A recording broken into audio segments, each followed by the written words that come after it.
Today's video is sponsored by Raycon. So if you're a longtime fan of mine, you guys know that I'm a bit of a metalhead. So during my workouts, I need a quality pair of headphones to handle this absolute brutality that you see on screen now. Raycon was co-founded by American singer and songwriter Ray J, and has been endorsed by celebrities like Melissa Etheridge, J.R. Smith, Mike Tyson, and Rich the Kid. And the company has been a huge supporter of independent creators like myself. So when they reached out to me, I was interested to try out their earbuds. I first heard about them through Leon Lush and the absolutely hilarious promos that the internet historian does, and by pure coincidence my old pair died on me, so the timing for this was perfect. Raycon sent me a pair of E25s, and I wasted no time trying them out. The first thing I noticed was that they were extremely comfortable. When I sort of zone out during my workouts, I couldn't even feel them in my ear, unlike my last pair that got uncomfortable after a while. The earbuds they sent me are blue, but they do come in a variety of different colors, with no annoying dangling wires or stems. They have seamless Bluetooth pairing with around 6 hours of playtime. With their competitive prices, you can grab a pair of Raycons for half the price of other premium brands. And no joke, I've tried these headphones out for myself, and I wouldn't be doing this ad if I didn't like them. And if you aren't satisfied with your headphones for any reason, Raycon has a 45-day free return policy, so there's absolutely no risk. Please support my channel by clicking the link in the description, or by going to buyraycon.com/unit522 to get 15% off your Raycon purchase.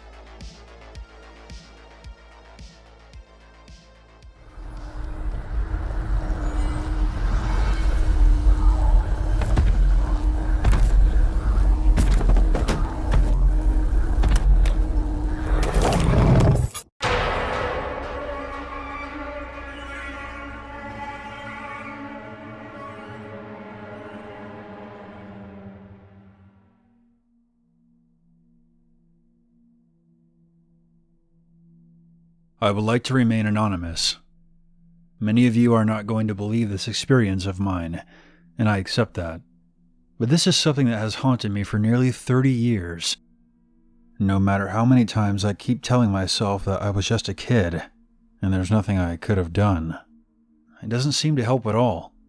This took place in the early 90s, in my small New England hometown. I grew up there with my best friend Jacob. Our town was near the Canadian border, in one of the most remote regions of the United States. We lived there because my father worked for a factory that was located in Canada. I don't think most kids today could survive in that kind of environment. Well, let's just say that if you weren't into the outdoors, you would be bored out of your mind up there. Fortunately, Jacob and I were your typical outdoorsmen. Weekends were spent sledding, hiking, fishing, and canoeing. Whenever my family wanted to go do something together, we usually took weekend trips down to Burlington, or we'd go visit my grandparents in New Hampshire. One day, me and Jake were hiking through a forest that was located next to our neighborhood. It was early fall, so there was a light drizzle of snow on the ground, which was nothing compared to the amount of snow we got during the winter months. Since Jake and I were very young, we would often allow our imaginations to run wild when we were out there. We had to make our way through an area where some trees had fallen into each other, which created this sort of natural sanctuary that resembled a cave, which we called the Devil's Throat. Past the fallen trees was a small lake, which we nicknamed the Lake of the Dead. Beyond that was a maze of thick, towering pine trees, the Forest of Lost Souls. It amuses me that I can still remember all of these landmarks. It was like we created our own little world out there. On this particular day, we dared to venture further than we ever had before. The Forest of Lost Souls was a cutoff point for us, as we didn't know our way around past that point. Jake brought some neon green tree markers with him, and suggested that we find out what was beyond the pine trees. We both were adamant that if we found another lake, we would name it the Lake of Life. When we reached the pine trees, Jake began to tie the green markers to the trees every 10 yards or so, always making sure that each subsequent marker was within sight of the last. We made it about 50 yards into the Forest of Lost Souls when we came upon something that I can only describe as a crater in the earth. I'll try my best to give a good description. The trees suddenly stopped at a slope that dropped off, At the bottom of this depression was what appeared to be the entrance to a small cave. Upon seeing this, me and Jake got super excited. We had found something better than a second lake. Since the sun was beginning its descent, we decided that we would explore this cave another time, but first, we had to give it a name. We decided on Skeleton Cave. I remembered staring at the mouth of the cave and getting this cold feeling in my stomach. Even though I couldn't see anything, it was as if something in the cave was staring back at me. Several days later, we followed the tree markings back to the cave's entrance. This time, we brought flashlights with us. We carefully made our way down the slope and stopped at the cave's entrance briefly to make sure the flashlights were working properly. We then entered the dark mouth of the cave. Upon entry, that cold feeling enveloped me once more, but Jake was too excited to be feeling any sense of unease. We came across some interesting rock formations as we made our way further inside, until we eventually reached a dead end.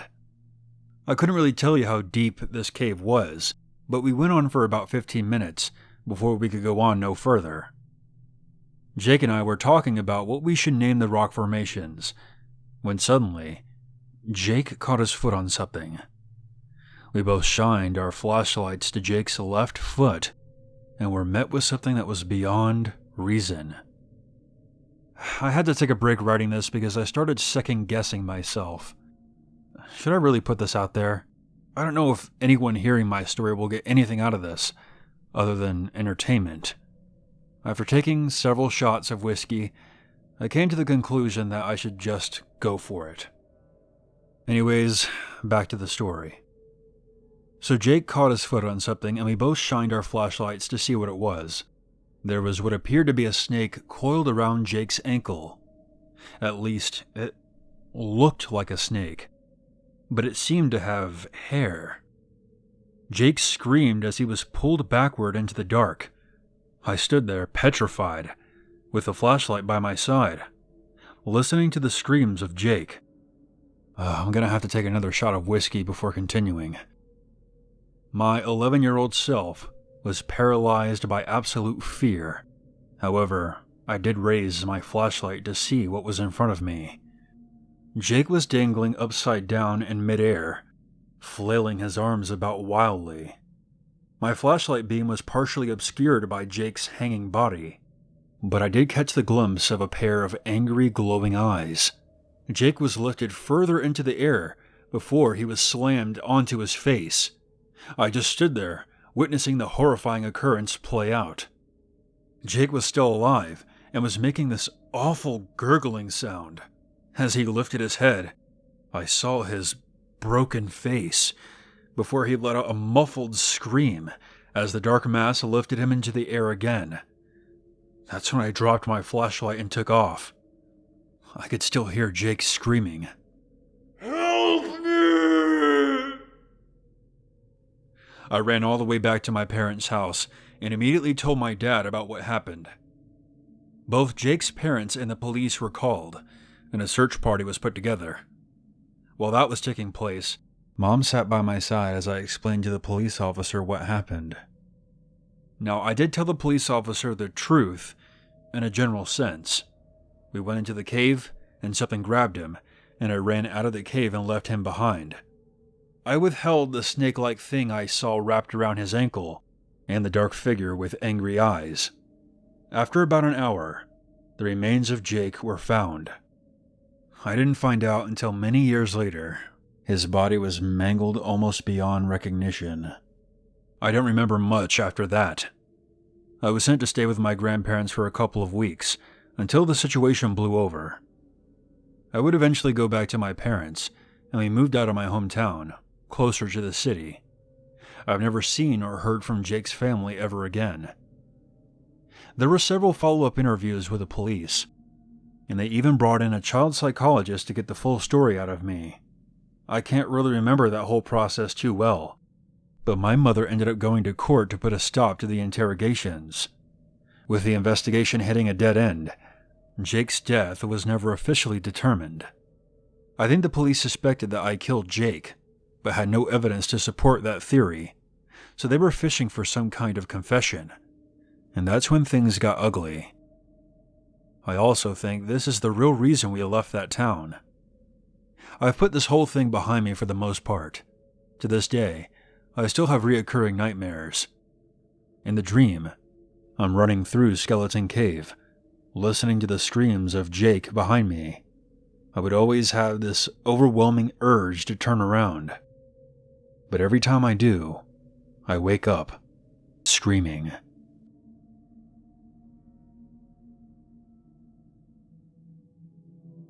Before I begin, I wanted to say that ever since this has happened to me, I've had panic attacks every time I've gone outside for more than 15 minutes. This has really taken its toll on my social life and health. All the times that my parents have tried to get me to go outside, I always come up with an excuse not to. Also, I'm going to skip most of the graphic details of the story. Because of this story will be a bit short. Now let's get into it.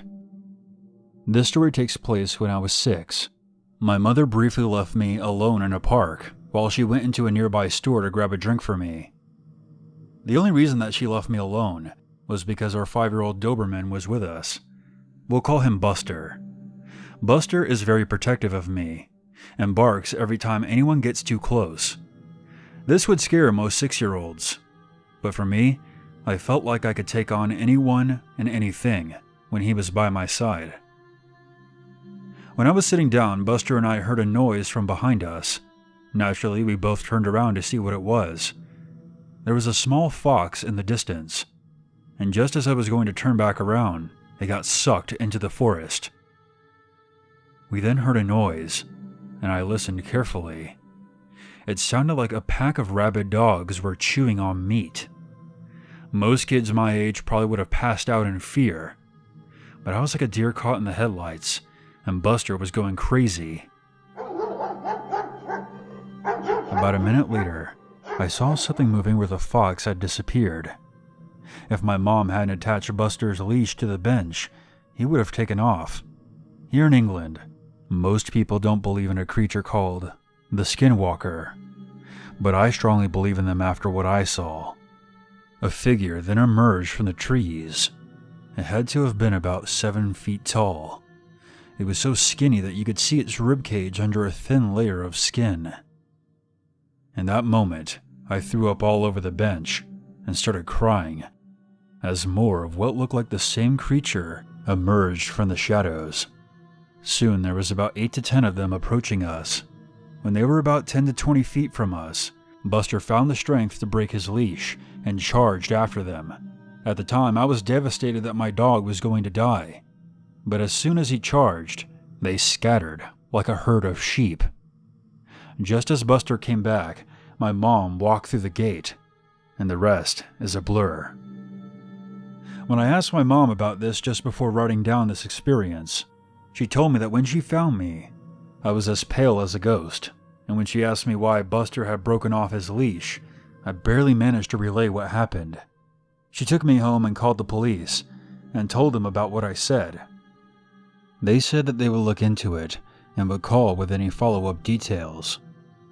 At about noon, we got a call saying that they found the remains of a mutilated fox. They also found some bones that matched the description of what I saw. My mom called the station to see if they had any more details on the case. They said that there have been 20 similar incidences reported since my experience in 2009.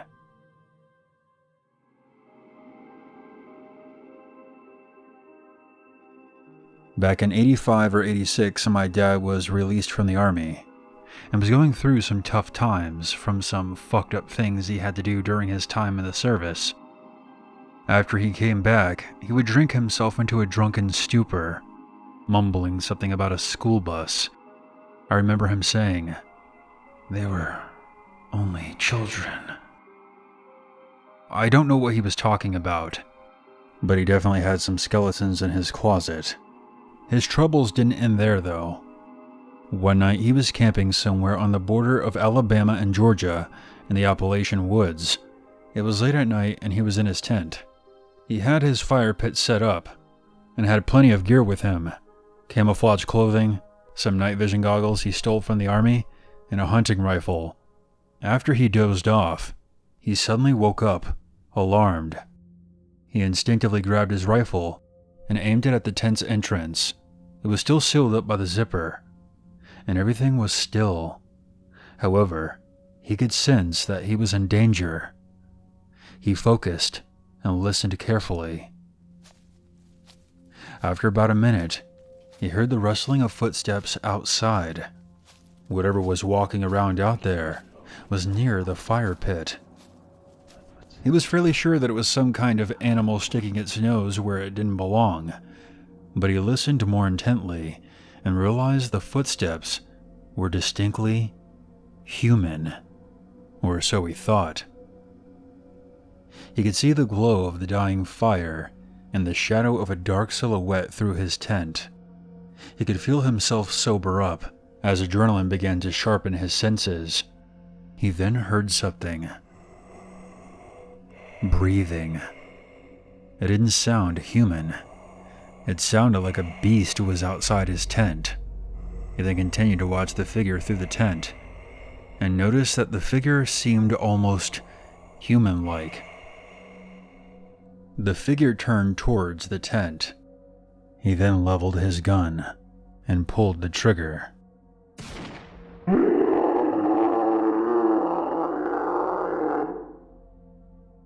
The sound of the gunshot was drowned out by an inhuman, blood-curdling scream as the figure scampered off. My dad put on his pair of night vision goggles as he unzipped the tent and scanned the area with his gun. He then noticed that something was about 20 or 30 feet away from him. It turned and stared straight at him with glowing eyes. He swears up and down that it was some kind of deformed, fucked up looking creature. To this day I can still see the fear in his eyes whenever he talks about it. He fired off another shot in its direction, but the bullet missed as the creature ran further into the dense forest. My dad retreated back into his tent and taped a flashlight to his rifle. He pointed it at the tent's opening until the sun came up. In the light of the day, he started investigating the area and found evidence of the strange creature from the night before.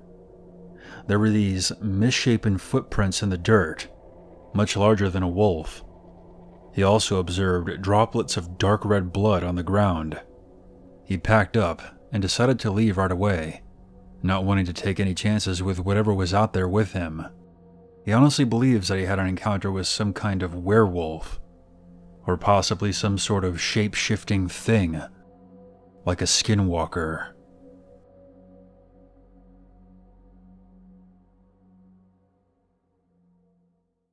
There's always a reason to be afraid.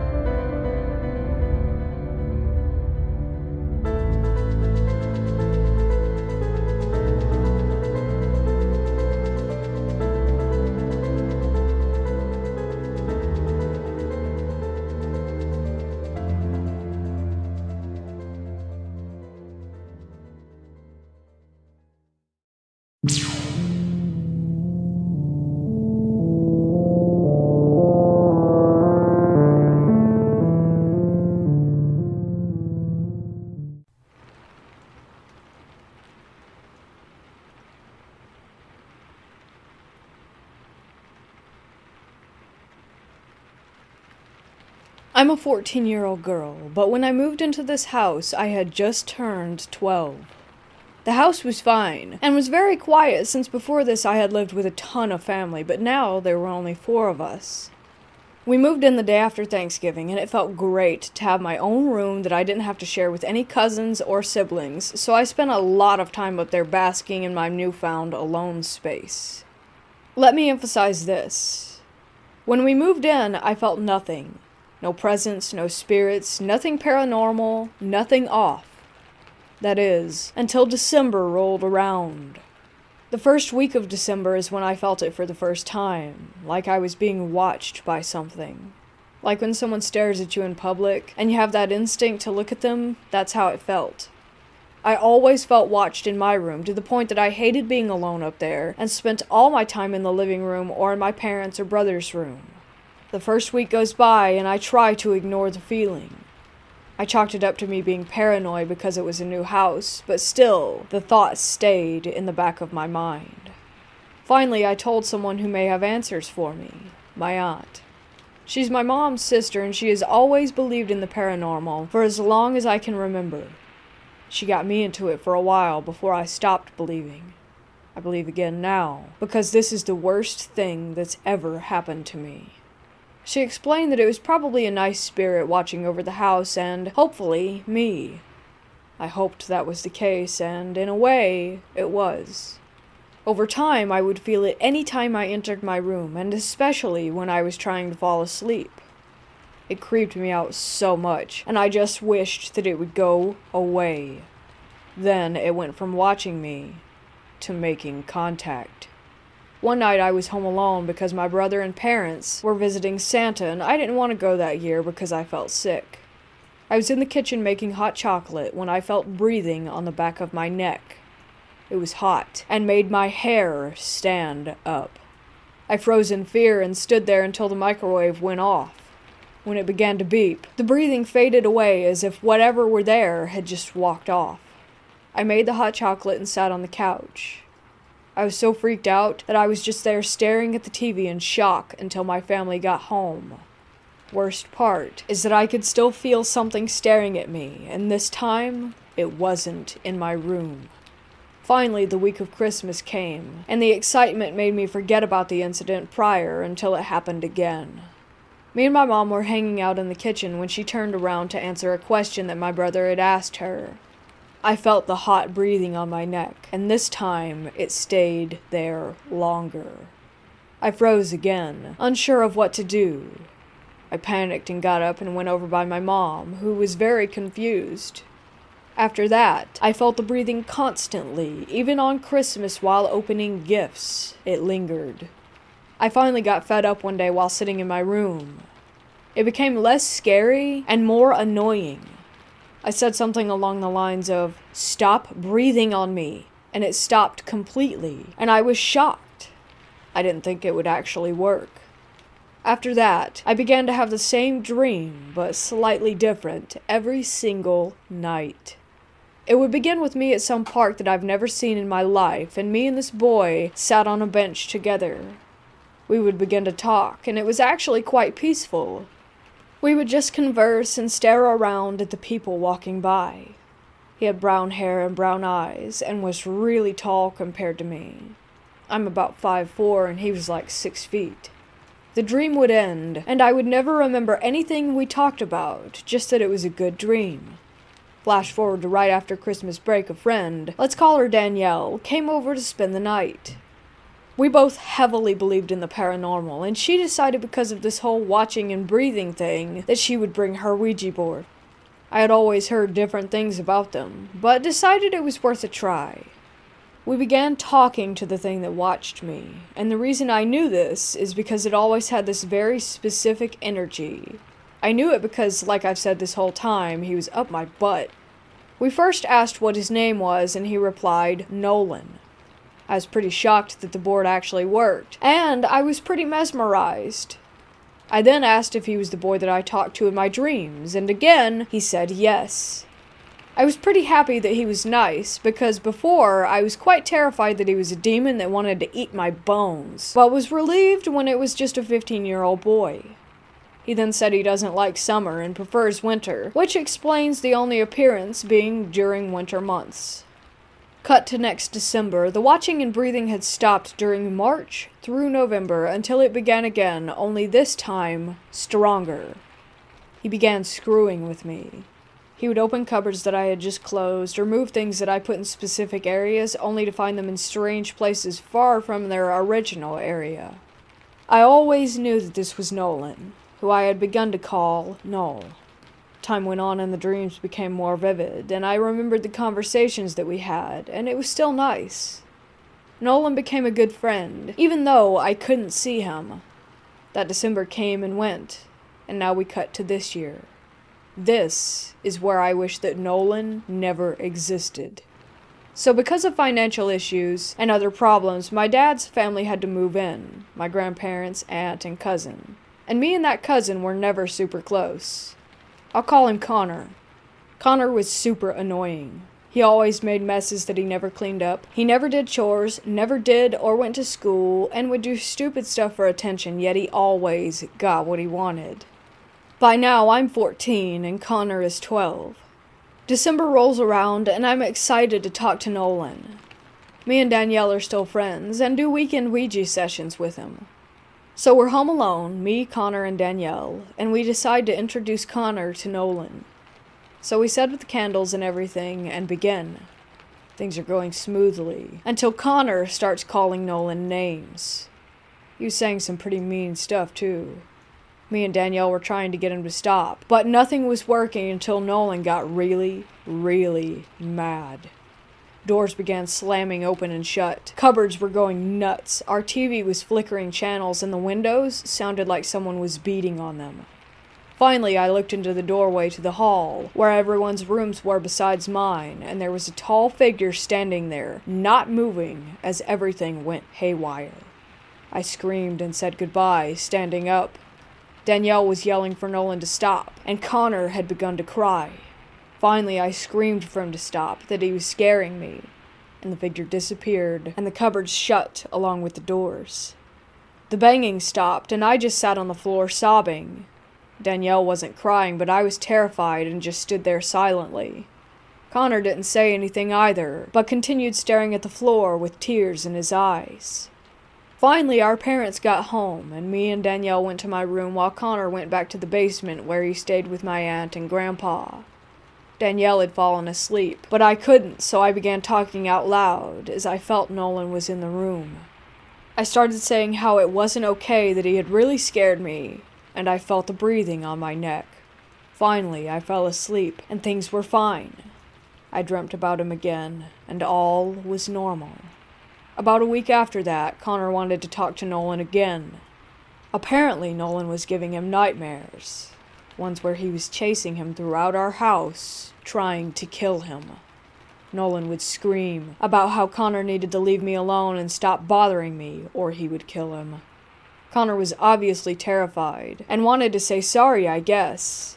I'm not sure, but me and him sat down with Danielle's board, which she had left the week prior, and we began to talk with him. Nolan kept spelling out things like murder, angry, and my name over and over again. Our candles went out and knocking began on the window behind me. It went very slow at first, just a simple knock, knock, knock. Me and Connor froze. I couldn't move and I didn't want to turn around. Finally, I told Nolan that I was scared and that he needed to leave Connor alone and stop. The knocking stopped, and the board spelled out, sorry, then, Connor bad. After that, Connor decided to call it quits and go to bed. I decided to go into my room and try to talk to Nolan again. I started by being nice and asking him to knock once for yes, two for no, something that we usually did. But he got angry fast. He started to bang on my walls at the mention of Connor. My lights went out, and so did my TV. The banging was loud, and if I'm honest, it was terrifying. He was throwing my pillows and banging on my windows, like the night that Danielle was here. I was crying so hard that I could barely breathe and was hyperventilating and sobbing so hard that I could barely talk. Nolan stopped after I let out a strangled cry for him to leave me alone. After that, he stayed away, for a day at least. The next day I woke up, and the Ouija board sat in the middle of my room. I kicked it hard and walked downstairs. I was eating at the kitchen table talking to Connor about the night before. He said he had another dream about Nolan, except it wasn't a nightmare. It was exactly like mine in the park. They talked. I'm still confused about why Nolan would do this. I felt breathing on my neck while eating and basically told Nolan to screw off. I was still mad at him from last night. He did pretty quickly.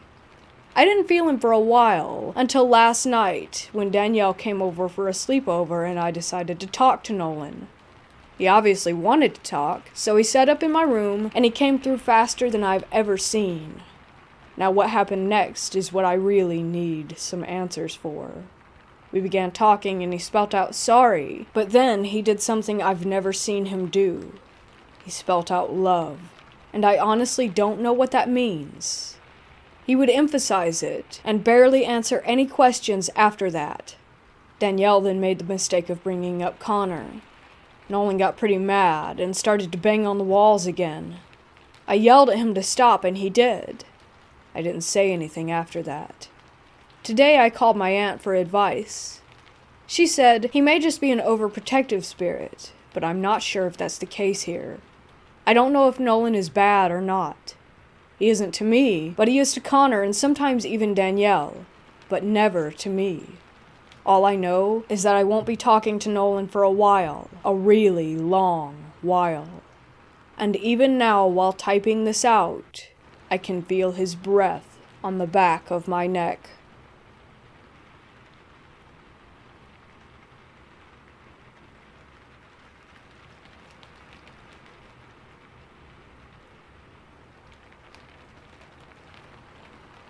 I totally forgot about this happening until my mom brought it up at dinner tonight, and now it's 9:30 at night and I'm scared all over again. This was back in high school, either my freshman or sophomore year.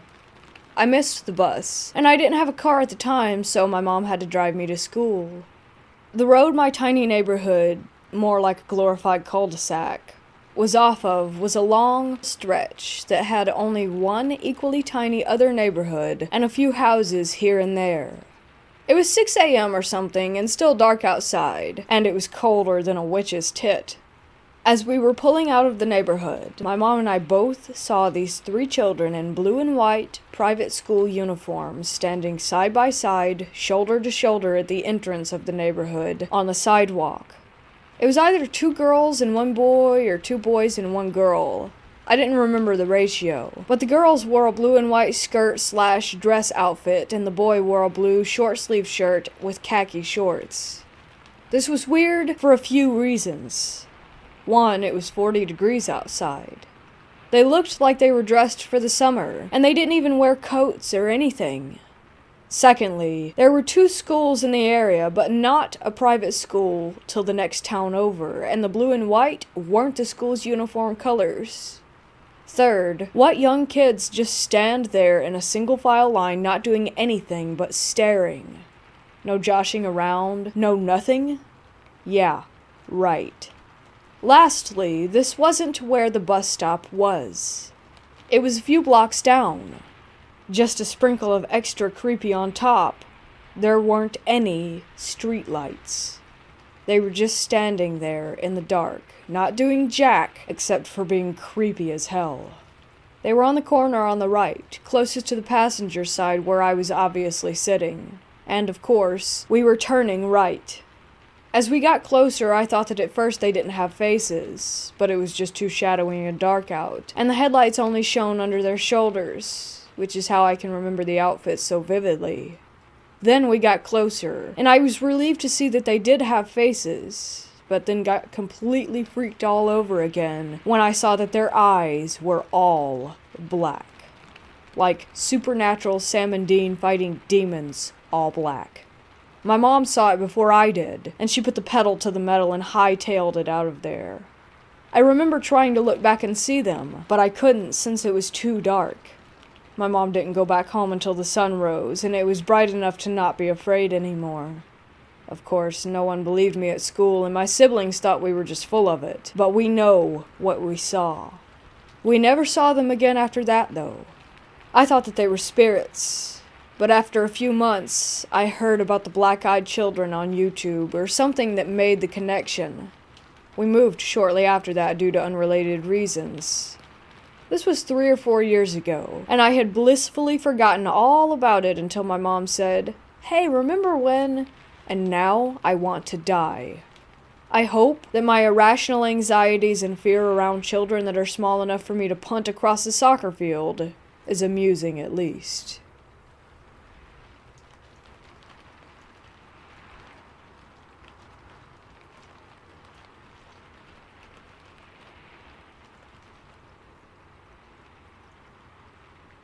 It was in June of 1972 that my mom and dad told me they were taking a couple of our thoroughbred racehorses to Durango, Colorado, where my father owned land, and where we typically boarded some of the animals during the summer.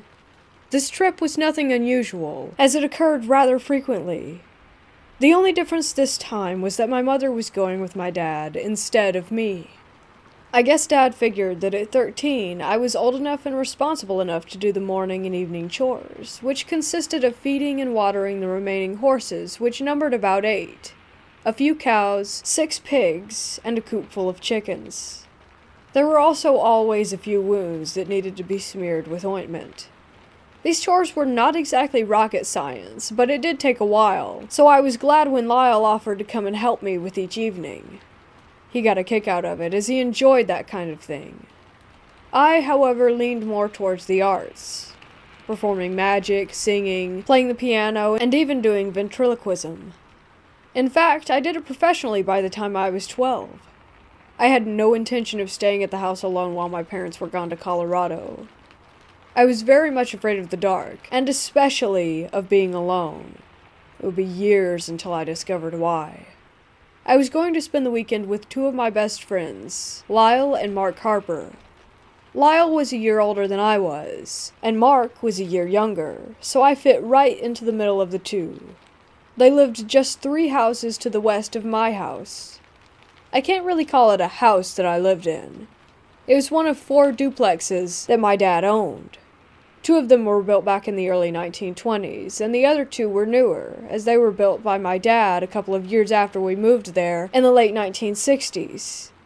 The 2 old units, A and B, and the 2 new units, C and D, were split down the middle by our long asphalt driveway. The only other building on the property was a very old and very large white stucco garage/shop, which was located behind the units at the end of the driveway. Beyond that old shop was where the corrals and pastures were. With my parents in Colorado, I was in charge of keeping all the animals fed. Darkness was just around the corner, so I took Lyle and we headed to my place. As we entered my driveway, we started walking between the old units and the new units toward the big garage. What made this shop unique were the giant rolling stainless steel doors, one on the left and one on the right, that met in the middle. It created an almost mirror effect, but not quite shiny enough to be an actual mirror. I happened to be looking at the door, noticing how the street light created just enough glow to make our stretched shadows lightly appear on the big metal doors. I commented to Lyle that I wished I was that tall in real life, and that is when it happened. With both of us looking at our very light shadows bouncing to the rhythm of our steps, another shadow, only very dark, no, black, so black that it looked like a thick, inky, one-dimensional entity, ran clumsily across the shiny door from left to right. It was wearing what looked like a wide-brimmed fedora hat. It had a troll-like appearance, all hunched over as though it didn't want to be seen. It scurried quickly in total darkness until it reached the right side of the doors, after which it completely disappeared. We both stopped, frozen in our tracks, trying to comprehend what we had just witnessed. Before either of us could say anything, the thick, dark shadow man trotted back the other direction, once again disappearing as it reached the other side of the doors.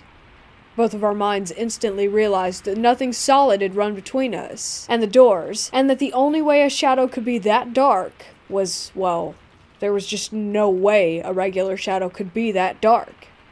Without uttering a word, we both turned in sync, as though the movement was choreographed, and took off running back onto 8th Avenue. Neither of us stopped until we arrived back at the safety of Lyle's house. Once inside, we ran to his father, Lloyd, who was watching the news on television, and told him that we needed him. We related our experience, and he said that he was sure that there was a logical explanation. I knew, though, that there was not. He walked back to my house with us, and we began to experiment, attempting to recreate a shadow that was as dark as what we had just seen 10 minutes before. It just wasn't possible. Mr. Harper agreed to stay with us while I did my chores in the now dark back pasture area. It would be years later that I would learn about shadow figures and how they operate. Since then, I have been blessed, or cursed, with several paranormal experiences, from full-body apparitions to simply feeling the presence of spirits. I'm not sure why me, but I am grateful.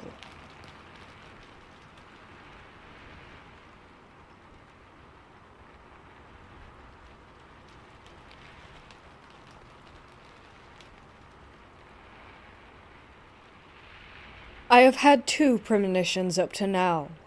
Both happened in 1992, a long time ago, but a year full of disasters in the Netherlands. In both dreams, I was standing in front of a window observing the disaster unfolding. These dreams were also so vivid that I can still remember them in clear detail. The first one was that suddenly, I was in an office looking outside overlooking a chemical factory. I immediately knew that it was the Sindhu factory nearby. Suddenly, one of the reactor vessels exploded, setting the whole of the factory into flames. A few days later, on July 8, 1992, it did indeed happen. A trainee operator used the wrong recipe for the process. The reactor vessel overheated. The company brigade started cooling the vessel down, but to no avail. The vessel exploded. One of the valves was found 2 kilometers away. The 3 firemen died, and 11 other employees were injured, of which 1 had very severe burns. A few months later, at the end of September in 1992, suddenly I again had a vivid dream of standing in front of a window, this time at the Zilmer area in the southeast of Amsterdam. I saw military planes dropping bombs on a block of apartments. In the early evening of October 4th, 1992, an El Al cargo Boeing took off from Amsterdam Airport, heading to Tel Aviv. Just after takeoff, the captain notified traffic control that they had lost power in 2 engines and requested to return. What he didn't know was that he not only lost power in these engines, he physically lost the 2 engines. I think that they were actually the bombs that I thought I saw falling. The captain had very big troubles in controlling the airplane. He made some circles go up to the point that he could not hold the plane anymore, and it plunged almost nose down into the corner where 2 blocks of apartments met. It left a burning hole of rubble, 8 stories over a length of about 10 apartments, gone. The death toll was 43, of which 4 were aboard the plane. I have since then not had these kinds of dreams anymore. Maybe because both disasters happened within a radius of less than 10 kilometers from where I lived back then.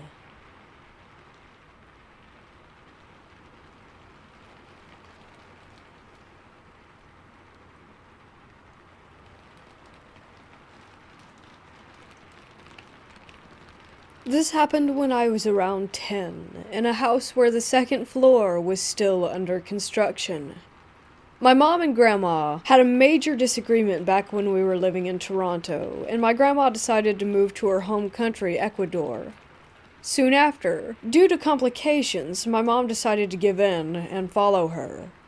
We moved in with my grandma, but since the house was a little small for 4 people, and since my great-grandmother was soon to be moving in as well, my family decided to extend a floor. For the meantime, my great-grandma was staying in a room extension with her own bathroom because she would have accidents frequently. The room was an extension outside, close to the main door. My great-grandma was really old, but still cognitive enough to have fun conversations with, so I would spend a lot of time talking with her outside. She started telling me about this little green guy that would visit her at night, and he would just sit on the TV and watch her. In South America, we grew up talking about duendes, leprechauns that would mess with people wandering around strange areas at night. It's kind of our folklore, like the chupacabras or skinwalkers. But since my grandma was getting old, my mom would just brush it off and blame it on her aging or her mental health. One night my family went to a dinner party, but since I had a best friend over, I had insisted on staying home. It was getting really late, but we were waiting for one of our favorite shows to air on Cartoon Network. My family is very religious and hated these quote-unquote demonic cartoons, so we tried to watch quietly. I was under the impression that my great-grandma was resting in one of the rooms behind us, in my mom's room, because I kept hearing noises coming from down the hall. Suddenly, I hear my grandma's walker clicking its way out of the room, so I quickly turned off the TV and told my friend to be quiet. We hid under the blankets and waited until my grandma went back to the room. She used to walk with one of those four-legged walkers, and would take her time as she moved. We thought she was just going to use the washroom, so we decided to wait it out. Her walking seemed very quiet, though, which was odd, but I didn't think much of it.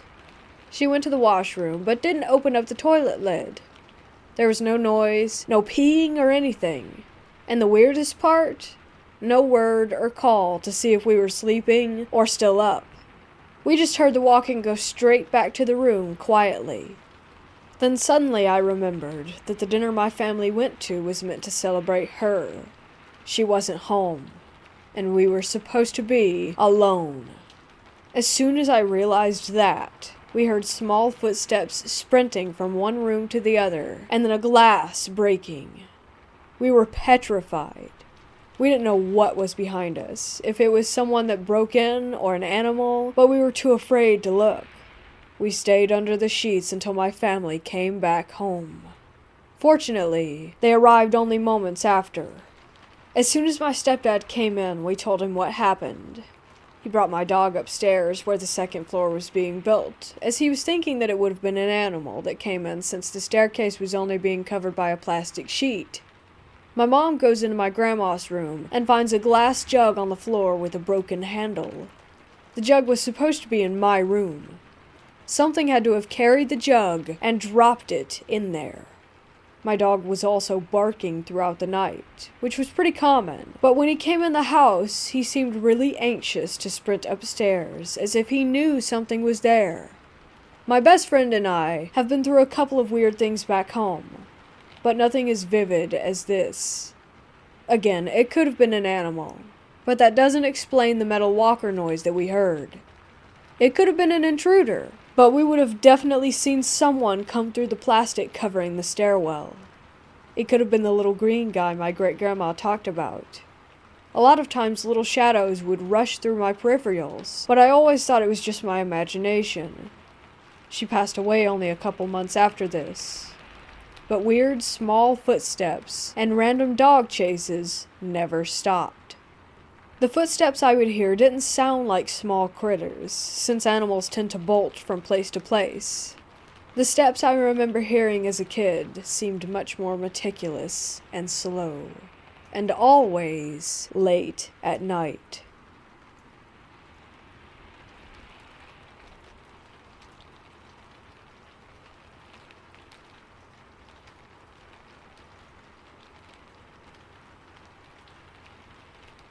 This is a story that happened to me when I was just a fresh graduate, starting my first job at a temp agency.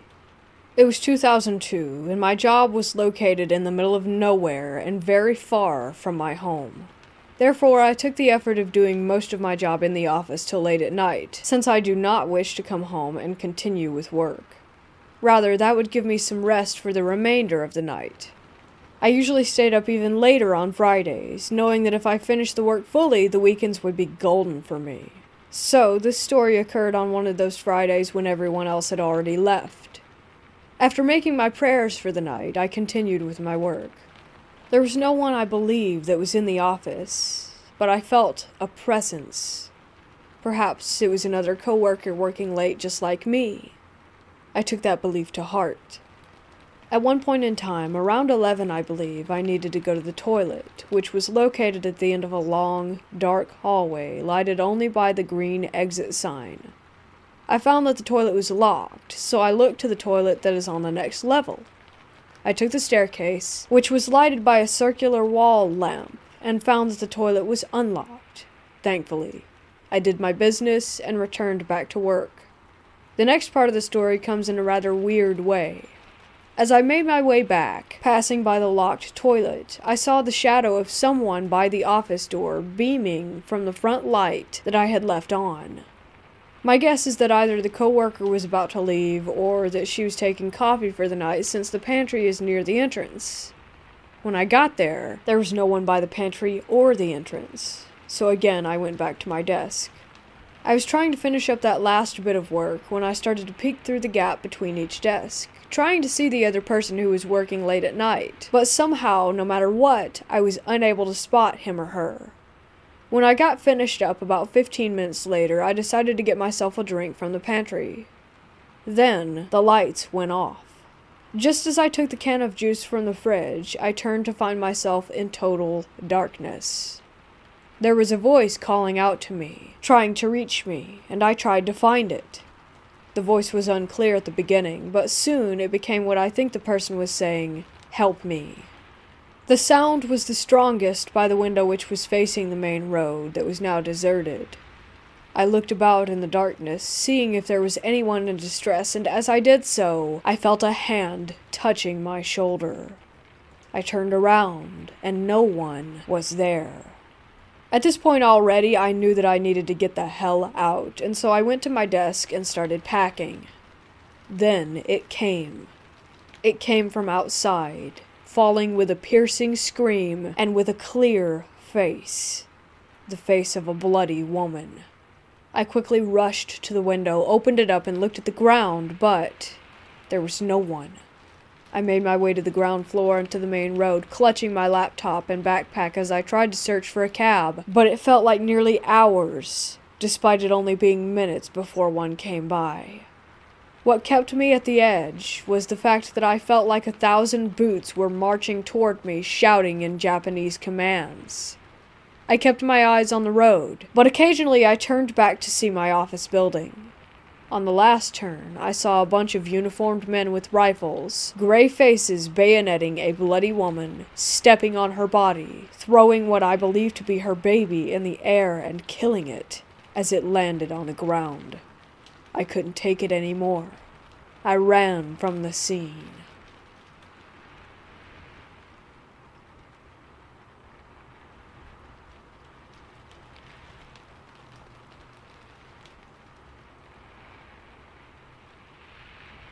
It's been 4 or 5 years since my last encounter. I think I'm safe, right? Wrong. I moved last year and I recently thought, hey, remember those kids a few years ago? Funny, they can't get you now. Boy, was I ever incorrect. I live on a mountain, and like an hour away from the beach in a super populated neighborhood with my roommates. 2 chill lesbians and a college dude. Super cool people. I think nothing can hurt me now, because there are people everywhere. But no, I'm stupid and jinx myself. I was home 2 days ago. Class was canceled, and the dude of the house was home too and taking a nap. I'm in the kitchen watching Netflix and doing homework when there's a knock on the window. Obviously, this is weird as hell, but I have weird as hell friends. Maybe one of them are trying to scare me. I brush it off and continue what I was doing, and then it happens again. Once again, I brush it off because maybe it was the snow if it wasn't one of my friends. Things like this happen all the time with them. Well, it goes on for about 10 minutes, and I'm kinda starting to freak out. My friends don't have this much patience. I go to Charlie's room, the guy, and wake him up. I'm not the one that's usually riled up, so he's concerned too.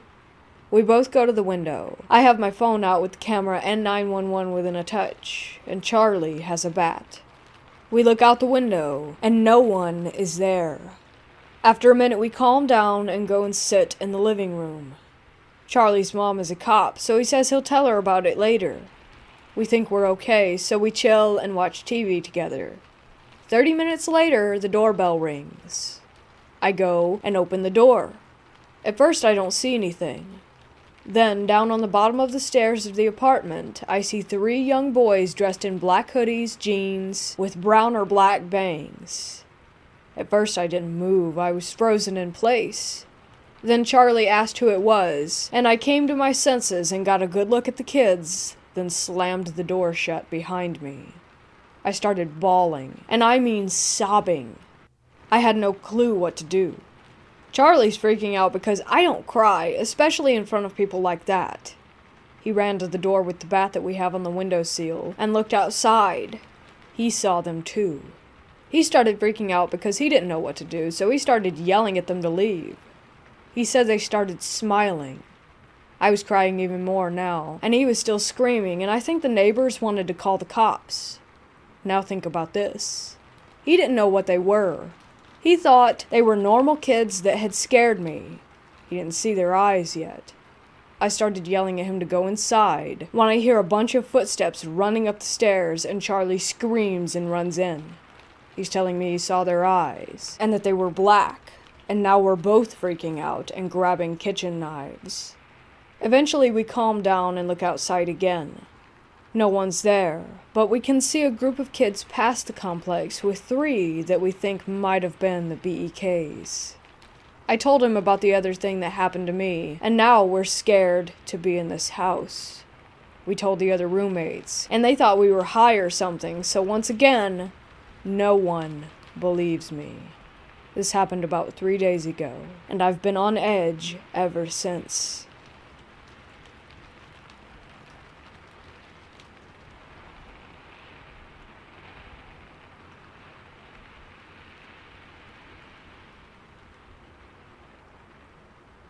It's 12:44 a.m., and 10 minutes ago, I saw a ghost. I live in the basement, which is almost finished, so it isn't the creepy, empty stages anymore. It's really comfortable and homey. Today, though, my parents are putting up a new wall separating my room from the laundry room, so that's the change. It's a little uncomfortable tonight, and I do admit that having such an open space where I could see and not see everything is a little spooky, but I wasn't actively thinking about it, and I was actually really relaxed and just scrolling through TikTok on my phone. This is the setup. I have my bed in the middle of the room, my TV is adjacent from me, on, playing Family Guy. I'm facing left, which is facing the laundry room, and the almost built wall. There's a small landing that goes to my sister's room, which is also in the basement. The back storage room, which the light was on, and then the stairs that go up. My fan, which is also to my left, is on. I can't hear a whole lot besides the fan, my phone, and the TV. My phone is positioned almost directly in front of my face, but with what I saw, it was not in my peripheral, it was directly next to my phone's screen, so I clearly saw it. A half-white figure walked past from the landing into the laundry room. I could only see the bottom half of it. It was clearly opaque white. I thought it was my dog at first, so I sat up and called her name a few times, but she didn't come. Then I thought maybe it was my parents and they just couldn't hear me, but I didn't see the laundry room light turn on, or the washing machine or anything turn on. So I turned on my flashlight and called my dog's name again, thinking that she might be getting into something. When she still didn't come to me, I got up with my flashlight still on and turned the bedroom light on. Then I checked everything out to see if it was my dog, and if she was just being silly, or maybe even if it was a cat. Nothing was there, so I got freaked out and went to my sister's room, which her light was on, and the storage room light was on.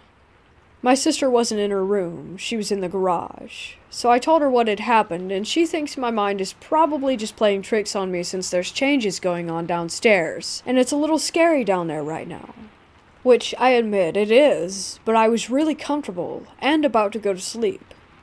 I have been in those instances where I freak myself out, like watching a scary movie or something, and I convince myself that I heard or saw something, but of course nothing happened, and I sleep fine. But tonight it was different. I just know it. As soon as I figured out that it wasn't my dog or my parents or any cats, I began to feel nauseous and my heart started pounding. Now, this isn't the first time a paranormal experience has happened in this house. It's just the first time in a while. Recently, my grandmother passed away upstairs in what's now my parents' bedroom. My grandfather also passed away in this house in the hallway going to the garage. Every paranormal experience we've had, we know that it was one of my grandparents, since it was never malvoyant and we never felt nervous or scared.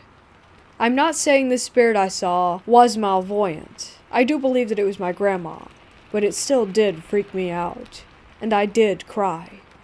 It's only been a month and a half without her, so it's nice to know she's still around.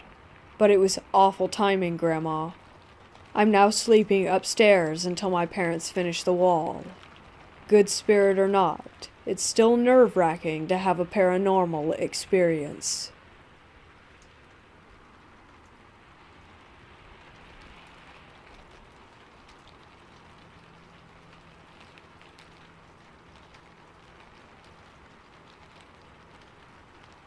This may have been a huge coincidence, but last January I applied for my grandfather's military service records. He died in 1981, way before I was born. I applied for his records and didn't think anything more of it. Several months went by, and I assumed that things were just moving slowly. 6 months later, without hearing any news of his records arriving, one night I had a very vivid dream. I don't often remember my dreams anymore. In my dream, I was in a very white, very bare room with high walls and a high ceiling. On a small table in front of me was a box, and inside was my grandfather's military service history. The dream simply revolved around my taking a good look through them. Nothing too exciting. The next morning I wake up and remember the dream, maybe around an hour after I got up. 10 minutes later, a large envelope drops through my letterbox. It was my grandfather's service records. Odd? Just coincidence? A second, much stranger event occurred on the evening when my grandmother passed away. She had passed in the early morning and had been taken to the Chapel of Rest, which was not too far from the apartment where I was living. That evening, my parents invited me and my girlfriend for a dinner to celebrate her life. In the car, as we drove past the chapel, a leaf landed on the windscreen. The leaf was a perfect heart shape, upside down, so that the light from the streets illuminated the perfectness of the heart shape onto the car's dashboard. The leaf stayed on the windscreen for a minute or so, and right as we turned away and out of our town, it blew off and back toward the chapel itself.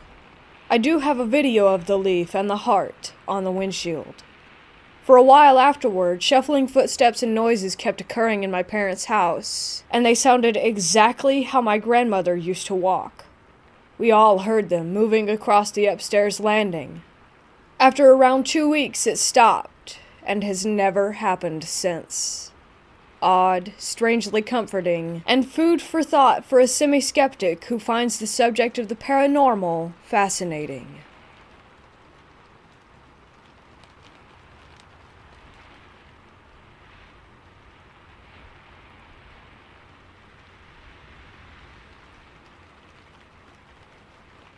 So I had to shut it off so that I could live a normal life again without seeing them. But my cousin, who has no abilities, has seen them in the house. At first, when he moved in, he didn't know that it was haunted. I didn't want to tell him that the house was haunted because I thought, well, maybe it's not. And if I told him, he would believe it was, and that would influence him in some way. If it was haunted, I was going to let him find out on his own, or if it didn't bother him, then I would let it be. As the weeks passed and things moved in front of our eyes, he started to hear his family members' voices calling his name from time to time in the middle of the night. It was the same experience that I had had. He would have a nightmare sometimes of something trying to come inside of the room, yet it was stuck on the other side of the door, unable to get in. It was beckoning him to let it inside, to open the door. It's odd because I actually have a video of it doing that, and it's heard in the video faintly. When I lived alone, it would occur very frequently, but instead of in dreams, it was literally in real life and happening on camera. I did not show him the video beforehand, so there's no way he could have known. Eventually, I did open up to him about it being haunted, but that it's not really a big deal or anything, since my family ends up in the haunted house usually, for some odd reason. I explained that if we made excuses and such, that the activity would remain low. For instance, if something slides across the floor in front of us, we just pass it off as something else, no matter how stupid that excuse or rationalization is, and we say it out loud, shrug it off, and move on. Sometimes if it happens again after that, we just make another excuse, and then it stops.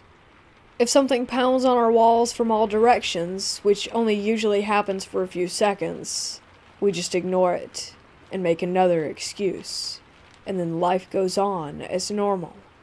My cousin would be laying in bed at night, and he explained that he would see this almost rippling kind of apparition. I thought it must be an eyesight issue, so I asked him to show me where it was. Weirdly enough, it was the same wall that I had a nightmare about months ago involving things trying to climb out of a black tar-like door with nearly 100 arms covered in the tar-like goo. So yeah, it was weird, and he didn't have that experience again. Anyway, in the room one day when I was living there on my own, I had seen a woman, pretty much the generic, typical ghost. Most of them don't seem to look like that in real life, but in movies they do. Just a young woman who floated through my bedroom door and then through the wall beside it. Nearly entirely see-through, and from the waist down, she looked as if she were made of mist or fog. No color at all, and also in a very old, almost wedding gown type of dress. Also in the room, I would often see glowing white, circular orb-like things that would float and then leave. Almost like a flicker, but I thought it was just, I don't know, a headache or whatever. But it was always in one spot of the room. Well, my cousin saw it too, again in the exact same spot that I would usually see it in. And then I told him that it happens sometimes. He's gotten used to the house, and most of the activity stopped happening after I shut it off. I also bought a little spirit box and would use it outside whenever the activity would go up. Soon after I went back inside, life was back to normal and the activity would subside for another month or two. Before the spirit box, the activity was nearly unlivable, dangerous almost. Now it's extremely silent. Like we have an actual home now. If anything, it's just a house that happens to be haunted, but a house nonetheless. With all of the haunted houses my family and I have lived in, my only advice is to never let a haunting consume you.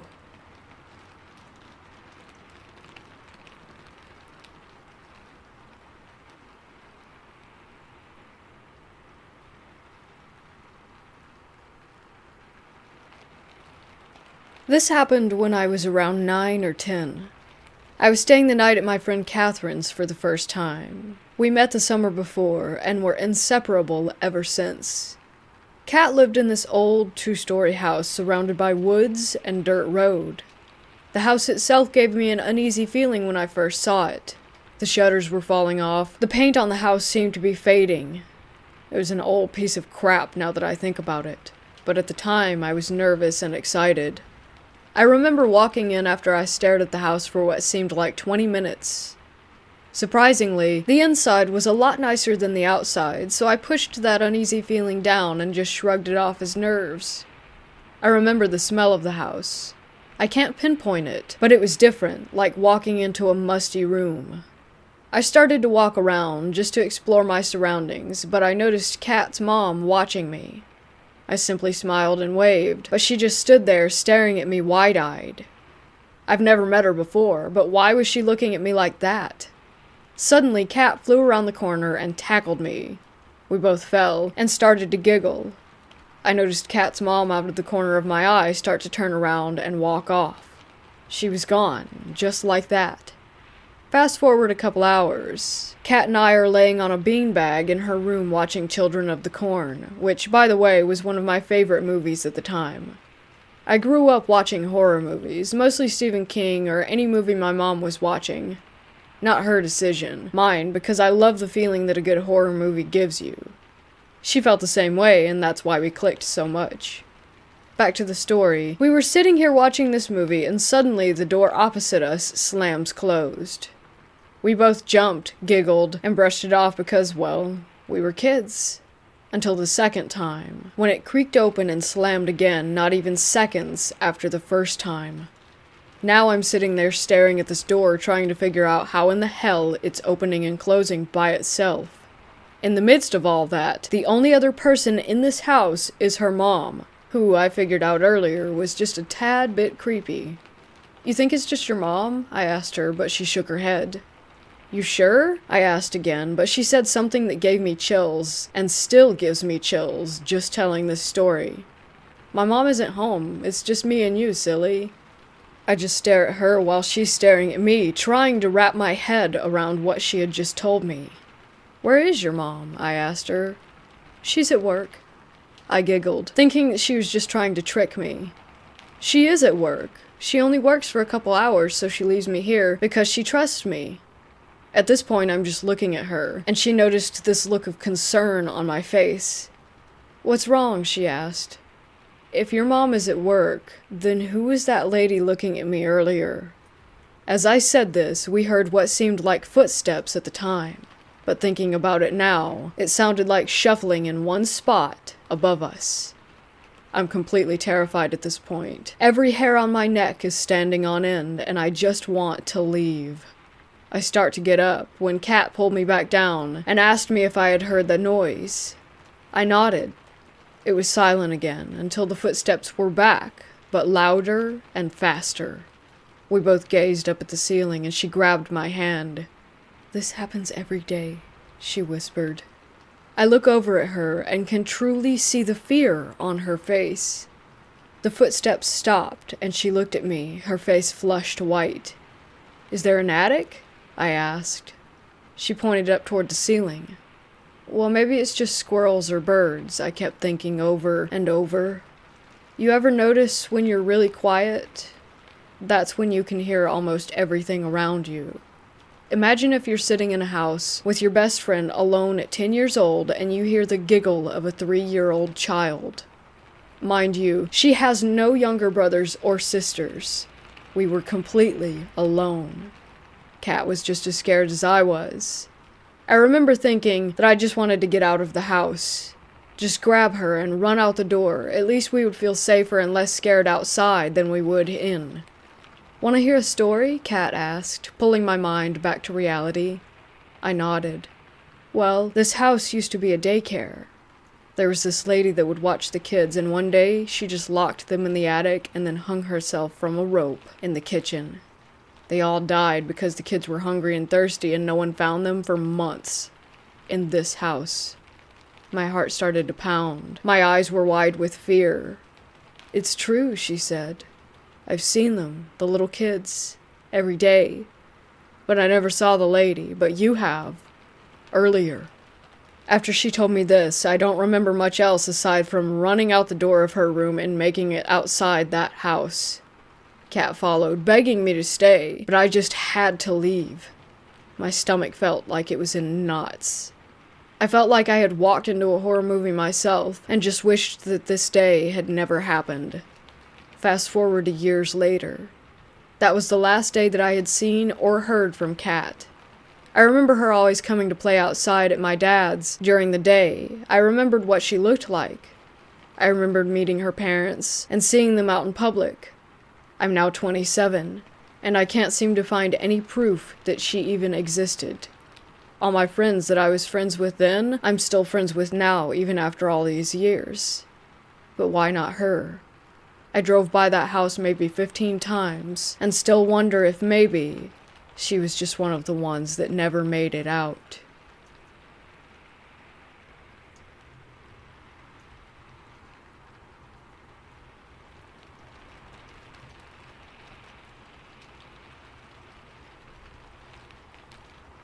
I work in an Alzheimer's unit.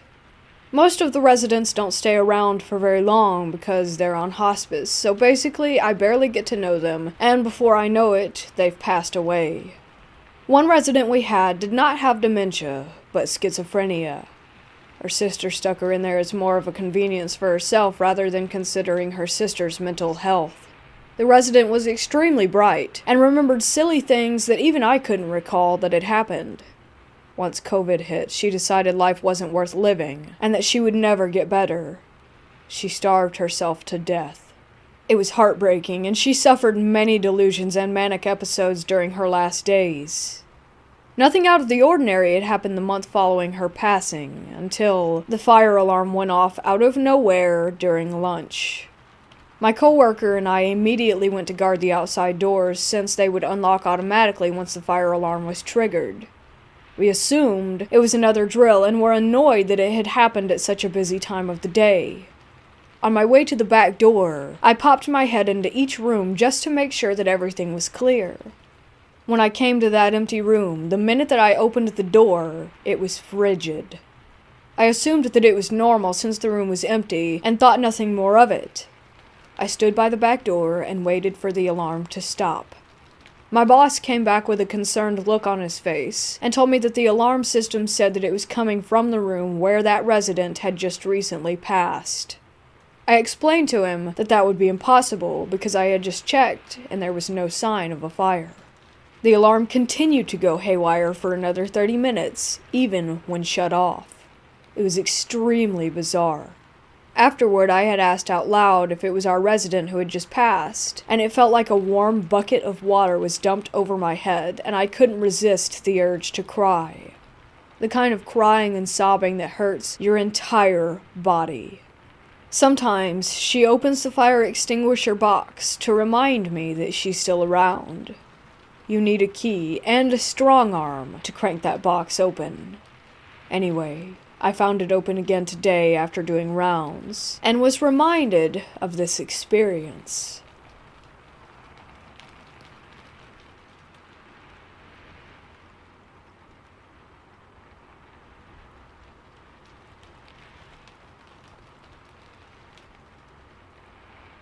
Recently I moved into a new house. Two close friends, let's call them E and R, moved in along with me. When we went to view the house, nothing seemed off about it. However, about a week in, we screwed up. E had been cleaning out the attic and came across a wooden box. It looked fairly new and we didn't think anything could ever go wrong with it. E and I looked inside the box. All that was there was 4 candles, an old matchbox with no matches, and a small wooden doll. E and I set it aside, not interested. We ended up putting it back in the attic, apart from the doll, which R wanted to put in her potted plant. We proceeded with our sorting and forgot all about the box.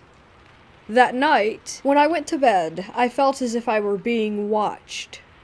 It was unnerving, but I eventually fell asleep. A few hours later, I heard something bang against the floor above me. I would have brushed it off as E, as his room was up there, if what had happened next didn't take place. For a bit of background knowledge, in September of 2017, R was in a car crash. The others were fine, but R ended up in a wheelchair. R called out for me.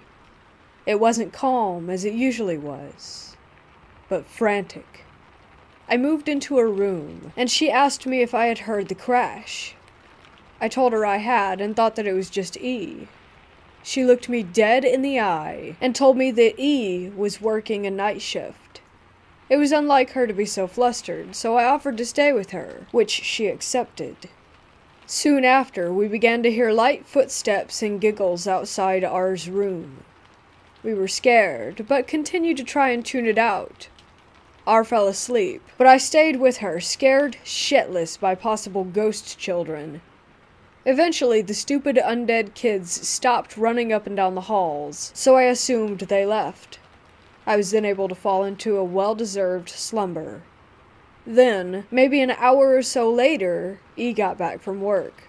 I know this because he is incapable of entering anywhere quietly. And then he screamed, like a grown man screaming as if he were a little girl. He ran up the stairs into my room and then out of my room because I was with R, and then he ran into R's room. He then told us what had happened. Apparently, he'd been putting his work bag down and felt as if he were being watched. He looked up and for a split second saw a little boy and girl holding hands. Now, normally I wouldn't have believed anything like this, but he is an honest bloke, and I saw the look of terror on his face.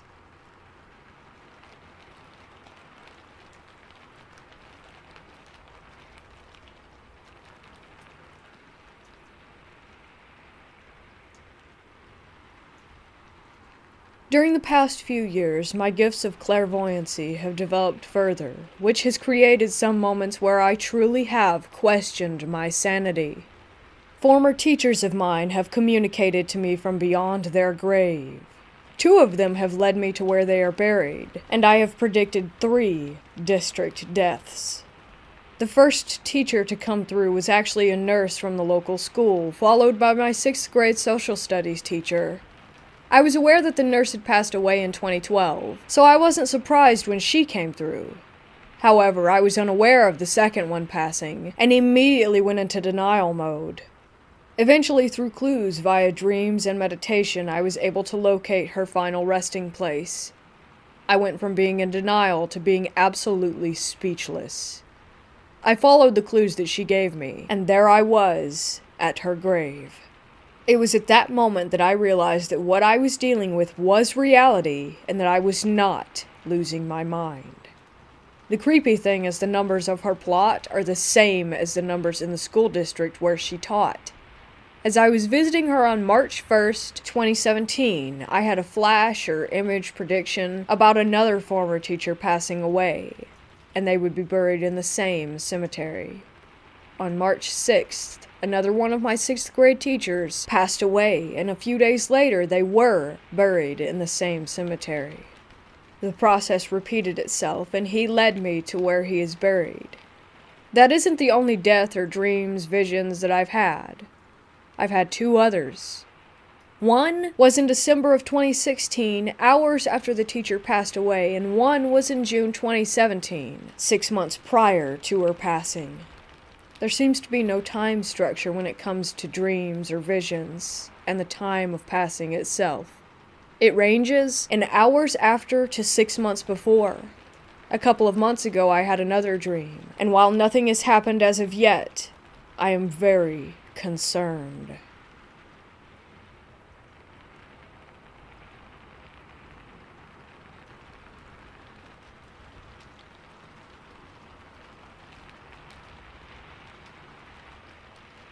I live in England in a 2-story flat, and I have always believed in the paranormal.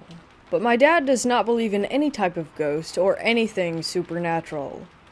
I never thought that this flat was haunted. However, as I got older, I started to feel uncomfortable by myself, and I saw shadows downstairs out of the corner of my eye. Now, there is an attic directly above our 2nd floor, but there is no way for us to enter it, as you cannot access it from this flat. The only way to access this attic is by having a specific key that can open the attic, as it is council flats, which is above my neighbor's house. However, the attic above my flat is the only one which is blocked off, and there is no way to enter it. I have the last flat on the end of these 18 council flats. There are no neighbors above us, just the attic, which no one can access without that key, and they would still not be able to get above our flat. One night about 2 years ago, all of the family was in bed, and it was about 3 in the morning. All of a sudden, I heard something crash above. It was so loud that it woke all my family members up, and we all got up and stood on the landing together. After that bang, we heard 3 loud footsteps, and the sound of something being dragged behind these footsteps. It was so scary, as we know that nobody can physically get up there. My dad was not convinced that it was a ghost.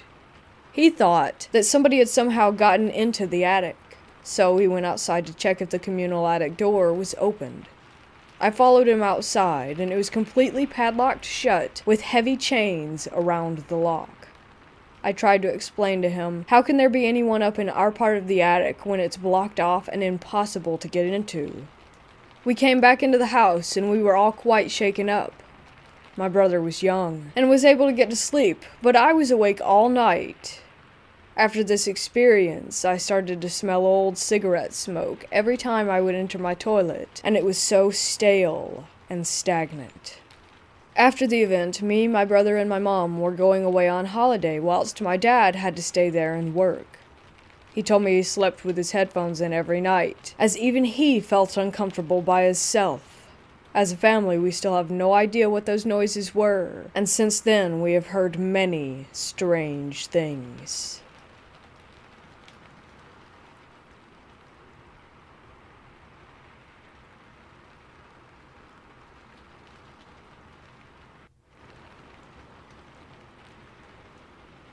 When I was like 13, my mom and her boyfriend had to go to the hospital, and no one would be able to get my brother to the bus stop the next morning because they had to stay overnight. So, I got to miss school the next day to take my brother. After I made sure my brother got on the bus, I went home and cleaned and did random stuff, like a 13-year-old would do. It was around 11:45 when there was a knock on my door. Thinking it was the mailman or a neighbor or something, I opened the door and said hello. There was this kid. He couldn't have been much older than me at the time, but he had bangs that were covering his eyes, which I found weird because it was like 107 degrees out. So this kid was super still. Like, I thought that one of my friends put a mannequin there and ran away or something. But then it spoke. It sounded like a robot or something. It was like it was programmed to say this. My mother said to ask someone for a phone in fear that I get lost. Do you have a phone? At this point, I was crapping my pants because 1, I'm a 13-year-old girl, and this older boy was dressed like a burglar and at my door with half his face covered. 2, for some reason, I just couldn't look away. I felt like if I moved or said anything other than yes, that I would explode. And 3, I saw 2 other boys around the same age standing in my driveway dressed exactly the same way as the one in front of me. Baggy jeans, dark hoodie, and scruffed up Vans. I began to stutter and shake my head. It was the only thing I could do. I finally got out a no and then started to close my door, but he put his foot in the way. Then the 2 others started walking up, and I was going, hell no. I grabbed the bat by the door and threatened him. If you don't leave right now, I'll kick your ass and then call the cops. I shouted loud enough so that at least one of my neighbors could hear, I hoped. Now, I was this short girl with SpongeBob pajama pants on. I was in no way intimidating. Then he moved his foot and stepped back into the middle of the other 2 perfectly. Then the far right one said in the exact same tone of voice as the first, I'm sorry to bother you. I'll just come again later and ask. Internally, I was planning my funeral. Just as I was about to close the door, the first one smiled and looked up. And that was when I saw that they had black eyes. Then the other 2 looked up, and they were the same. I was like, nope, and slammed the door shut, then called my neighbor, who was this big-ass 20-something-year-old dude. He ran over and looked for them all around my house, but he said they were gone. When I told my mom all of this, she didn't believe me and said I was lying. Said me, the girl with absolutely no social life, who was afraid of her own shadow, was lying.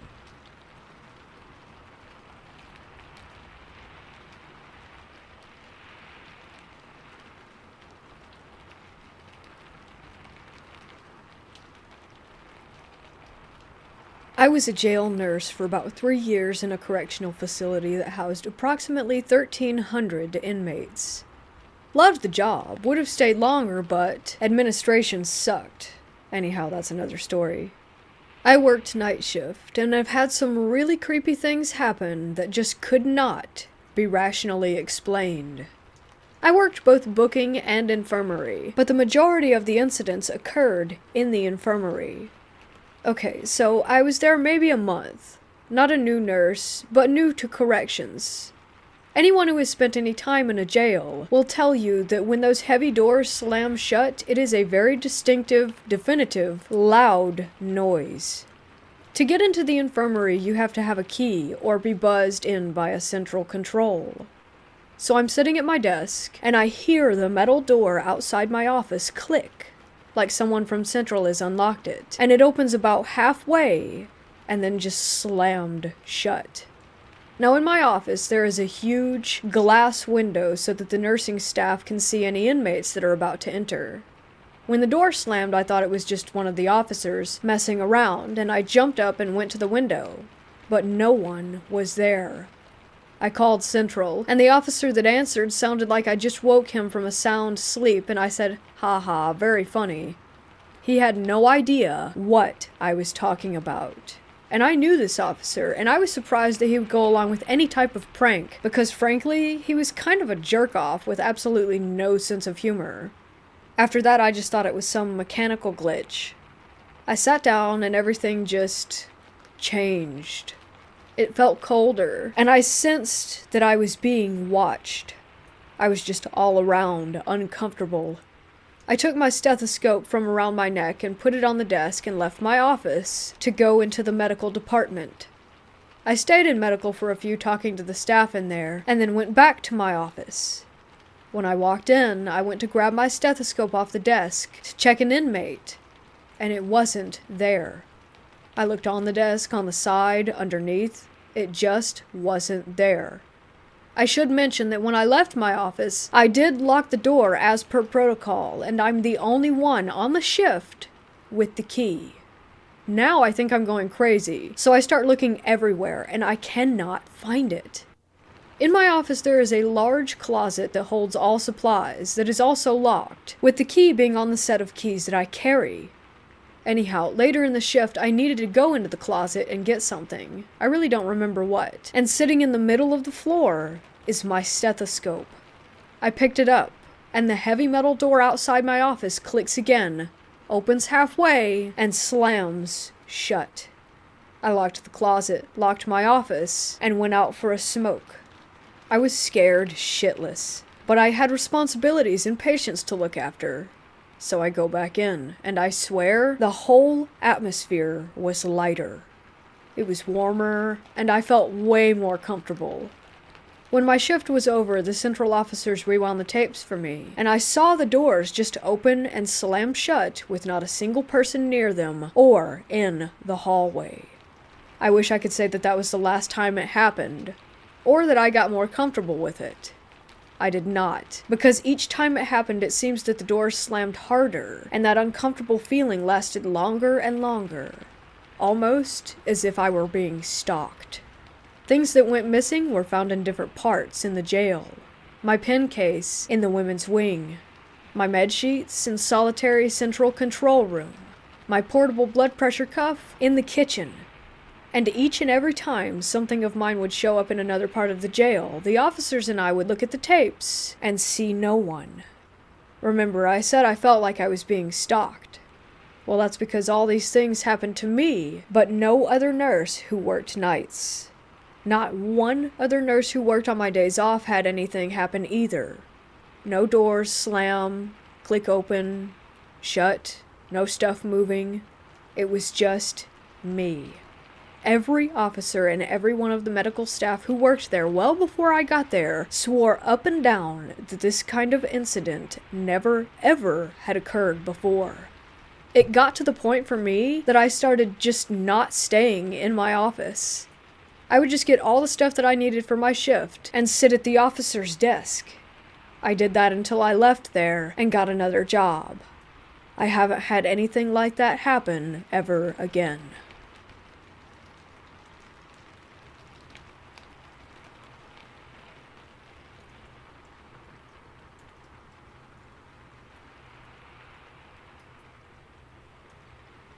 I am right now sitting on my front porch, smoking a cigarette. I cannot bring myself to go back inside my house. There is someone in there. Just over 2 months ago, I moved into a new house after losing nearly everything to COVID. I won't go into details or draw this out. Typing this out makes my eyes well, and every hair on my body stands straight up, but damn it, I saw a human-shaped shadow in my walk-in closet. Am I going crazy? Maybe, but I know that I am not at the same time. This is what happened. I was laying on my bed browsing Reddit, and from the corner of my eye, I caught movement coming from my closet. Within literal milliseconds, I turn and see someone standing inside of it, looking right at me. I flipped out, sprung up, ran out of my room, slammed the door, and grabbed a kitchen knife. I yelled and screamed about calling police, that I had a knife, and basically acted like a scared monkey. No response. After about a minute of yelling and screaming, and realizing that I had left my phone in my bedroom to call 911, I slowly peeked in. There was simply nothing there. Nothing. No one could have gone anywhere. I am pissed and terrified about this. I saw this person. I saw their shape, their movement, their arms. There was a humanoid figure in my closet, and that is all I know.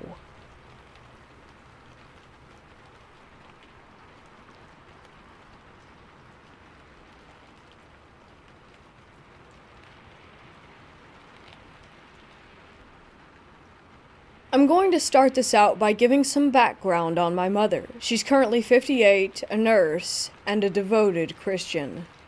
Other than the occasional drink, she doesn't do anything to alter her mind. This story begins one day when my mom laid down for a nap. The way she described it, she wasn't asleep, but she began to see a video of sorts repeating in her head as soon as she closed her eyes. She saw a young teenage girl dressed in a schoolgirl outfit, floating away in a boat and waving. My mom could feel her emotions, her sadness and worry for her grandmother as she said goodbye. She could feel that this girl was going to a peaceful place. As well as this, she saw a calendar turn 3 times. This vision repeated itself once or twice, until my mother came to. She thought it was a vision of our family friend Shannon, but it didn't look quite like her. Later on, during the month of March, there was a shooting at a local rave. Shannon's younger sister was shot and killed. She was wearing the exact schoolgirl outfit that my mother saw her in during the vision. The fact that it happened in March means that the calendar was a warning of what was to come. We are unsure of why exactly my mom was meant to see this, but we were able to provide some comfort to the family by letting them know that she was somewhere safe and peaceful.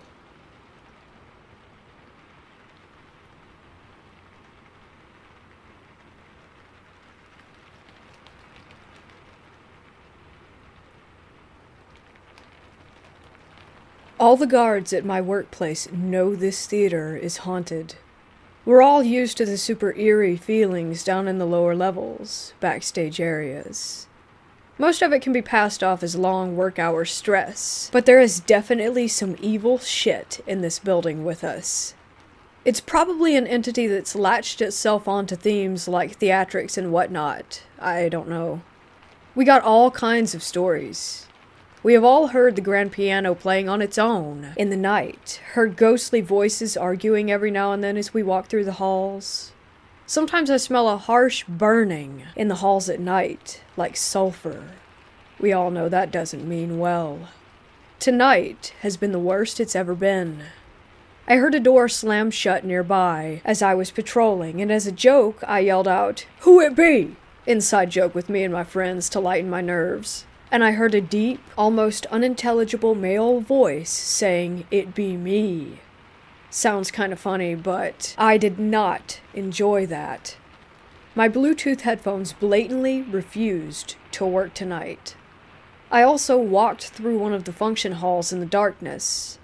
Once the building closes, we patrol without many lights on, other than the occasional safety lights here and there. And I saw something following me in the mirror. I refused to look behind me, or stare at the mirror too long, but it appeared to be a figure clearly dressed in the costume of like a king, with a fur robe and a black jagged crown. Its head was tilting side to side as it shuffled along behind me, kind of like a wind-up toy. It moved so soundlessly that I was pretty startled by it. I couldn't feel my legs out of dread, so I didn't even stop walking. I just stopped looking immediately, and calmly kept the same pace on my way out of the room, pretending to see nothing. I think this is happening due to the current performance of a really old and famous play called Faust. A very famous actor died performing it here in Melbourne a long time ago in another theater nearby, and his ghost allegedly haunts the theater to this day. It's not far down the road from our theater. There is also a secret warehouse on the site, the location of which, for obvious reasons, we do not share with the public. But this warehouse is basically a storage room full of really old and valuable artifacts that have to do with early modern theater and music. Authentic historical pieces like 18th century instruments and old chests and trunks that belong to people of fame. One-of-a-kind tapes recorded by famous rock and blues musicians, old stage set models, some dating back all the way to the 1800s. It's crazy. I know for a fact that some of these old artifacts bring with them the presence of beings potentially even older than they are. You couldn't pay me to open some of these creepy-looking trunks. Safe to say, I'm glad I'm casual now and no longer work full-time. I've been working here for almost a year. It's hands down the most haunting place that I have ever experienced.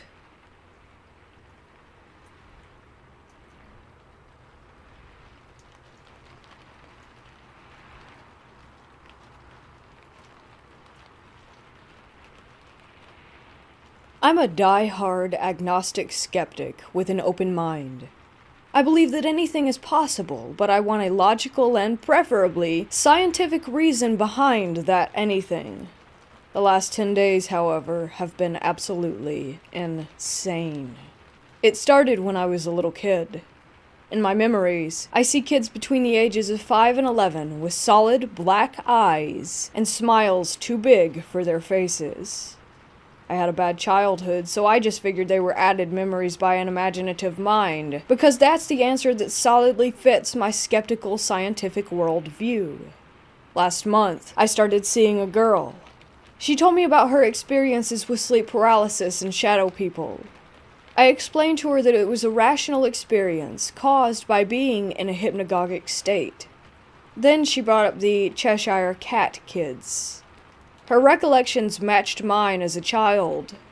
It was unnerving to say the least, and she and I spent almost an hour discussing the most minute details about them. Our stories matched. So, she does acid with her friends about 10 days ago, and told me that she stepped outside. A group of 6 of them were waiting for her. They showed her scenes from my life that were my darkest. She described them to me too accurately for her to have heard them from a second-hand source, which would be hard to do anyway, considering that I don't like sharing such detailed information. They then told her that I was going to die soon, and that she should stay away from me. This has put a monkey wrench into one of the most promising relationships of my 25 years. Since that night, I have nightmares of them coming into my room, licking my forehead, and showing me the memories of my past as if they were happening in that moment, complete with smells, sounds, sights, etc. I have written this part off as my subconscious mind reacting with my long-dormant PTSD, but they got more and more vivid. While this is happening, she has been distancing herself more and more. Last night was the weirdest part of the tale, however. I was driving down a windy country road to calm myself, and a pair of headlights flies from around a bend and runs me off the road, almost into a tree. When I looked, however, there was no car, and the headlights extinguished after passing me. I'm chalking all of this up to anxiety-started delusions and possible schizophrenia, but I cannot explain how she knew what she did, and why all of this is suddenly happening.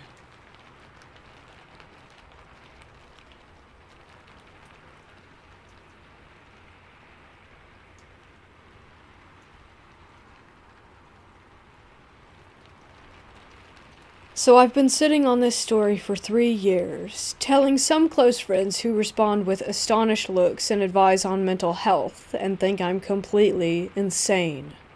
It's 11:17 in rural New Brunswick, Canada, and I'm getting in my car to head back to Fredericton from my parents' place in the middle of nowhere. I had just finished up a small gig at a local fair, having had 1 or 2 beers at the show. I'm just pulling out of my parents' driveway onto a dim country road going back to the city when I turn on my high beams to see a tall, lanky, completely black figure standing in the ditch on the right side of the road. I mean, this thing must have been 8 or 9 feet tall. It absorbed all light and had limbs no bigger around than a baguette. As soon as I saw it, it started to run up the ditch and across the road in a very fast, very strange, gliding kind of way. I slammed on the brakes and watched this thing run across the road and into a field on the other side of the road towards some woods. I'm getting goosebumps writing this, but I could still see its silhouette speeding across the field in my neighbor's yard as it went into the black of the night. I stopped for a moment, shivering, before speeding up the road to a safe distance. I had no idea what I had just seen, so I called my mom to tell her that I had just witnessed this tall, alien-looking creature less than 100 meters from our home. She and my sister searched online with what I had told them, and came back with an article on the Black Stick Man phenomena, which fit exactly what I had seen on this normal August night in New Brunswick. This experience has really opened my mind to the paranormal, so for that I'm almost thankful. I was looking over my shoulder for a few weeks, afraid to go out at night, and I still feel unnerved when thinking about it. I haven't seen anything like it since, but have had some experiences with spirits growing up in what my whole family agrees is a haunted house.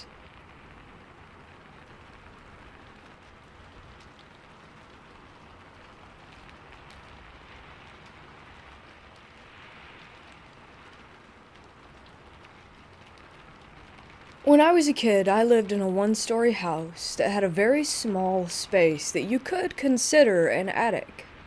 We didn't keep anything up there because it was such a small space. I don't even know where the entrance to it was, if there was one. But, and this started right as we moved in, after we would go to bed, I lived with my grandparents, I would start hearing footsteps up there. I knew they were footsteps because they would move in a rhythm and go from one end of the house to the other. I lived in that house from when I was 8 to 12 years old, and this happened every night.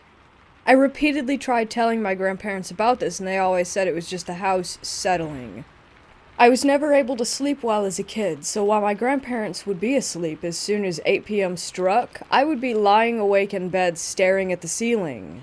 It was always the most terrifying when the footsteps stopped right above me, like right over my bed, and then in a few seconds to minutes they would walk back to some other location up there. Nobody ever believed me that this was happening. My granddad had even found holes that had apparently been drilled in several of the walls, one in the bathroom, and he wrote it off as a previous owner running cables through the walls. Lived in that house for 4 years, and was convinced that someone was living in the ceiling above us and would become active when they thought that we had gone to sleep. I'll never forget that. It always happened at the same time of night, right after we went to bed. This was back in the late 90s to the early 2000s, so I don't know if there could have been cameras or something that they could have been watching us on, but they definitely knew when we went to bed. I'm still to this day convinced that someone was up there. Paranormal? I don't know. It's worth mentioning that one of the previous owner's kids did die in the house. They had a wolf-dog hybrid as a pet that mauled him in the living room. Anyway, I thought I'd share that because literally no one believed me, ever, to this day. But I know that footsteps are different from houses settling. This would go on into the wee hours of the morning, and I would usually finally pass out when the footsteps had gone off to a different part of the house.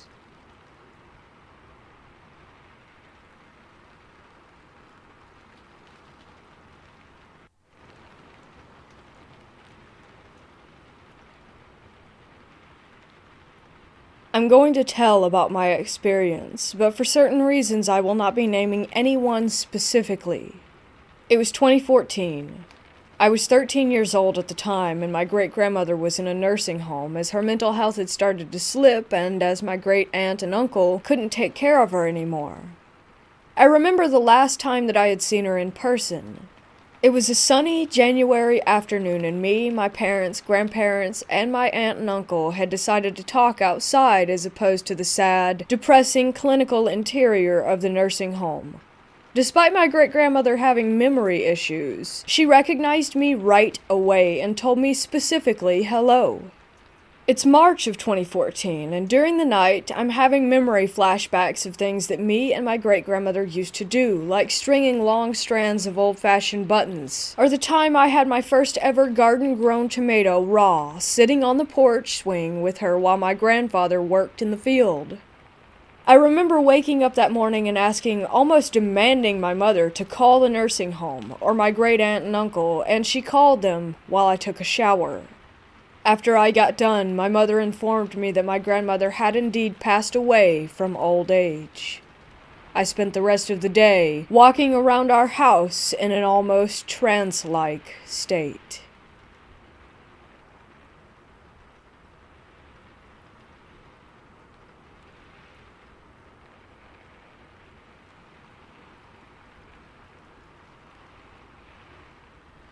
I will preface this by saying that I think I'm silly to believe in ghosts, and I get embarrassed to speak about it.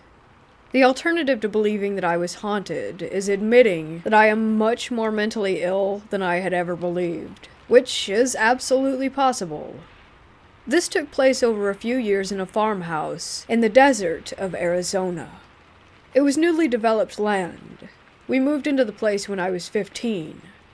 At the time, I was going through a lot emotionally and smoking a lot of weed. That might explain some of my personal experiences, so I'll try not to dwell on them too much. The house was set up almost plantation style. It was very wide, had a big wraparound porch, and lots of awkward corners. The front room was a tall library with an open balcony to the upstairs, which ran into long, skinny bedrooms. My parents' room was closest to the stairs and was attached to a nursery with a sliding ensuite door. My brother's rooms, who were 2 years younger than me, and my room were at the end of a dark hallway. That side of the house never got sun, so it had bad vibes all around.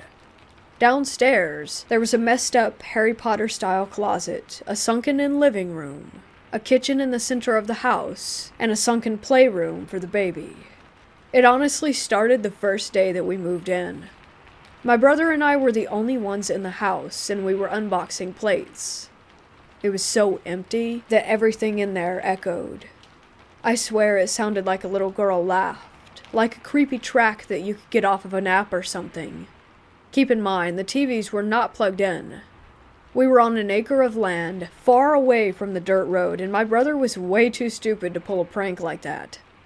I started hearing voices at night.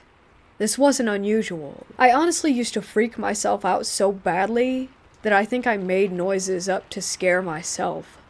My parents had raised me not to talk about things scaring me, to tough it out and be a big girl. It was fine most of the time during the day. Everything bad came at night. I remember distinctly when it started messing with me in bed.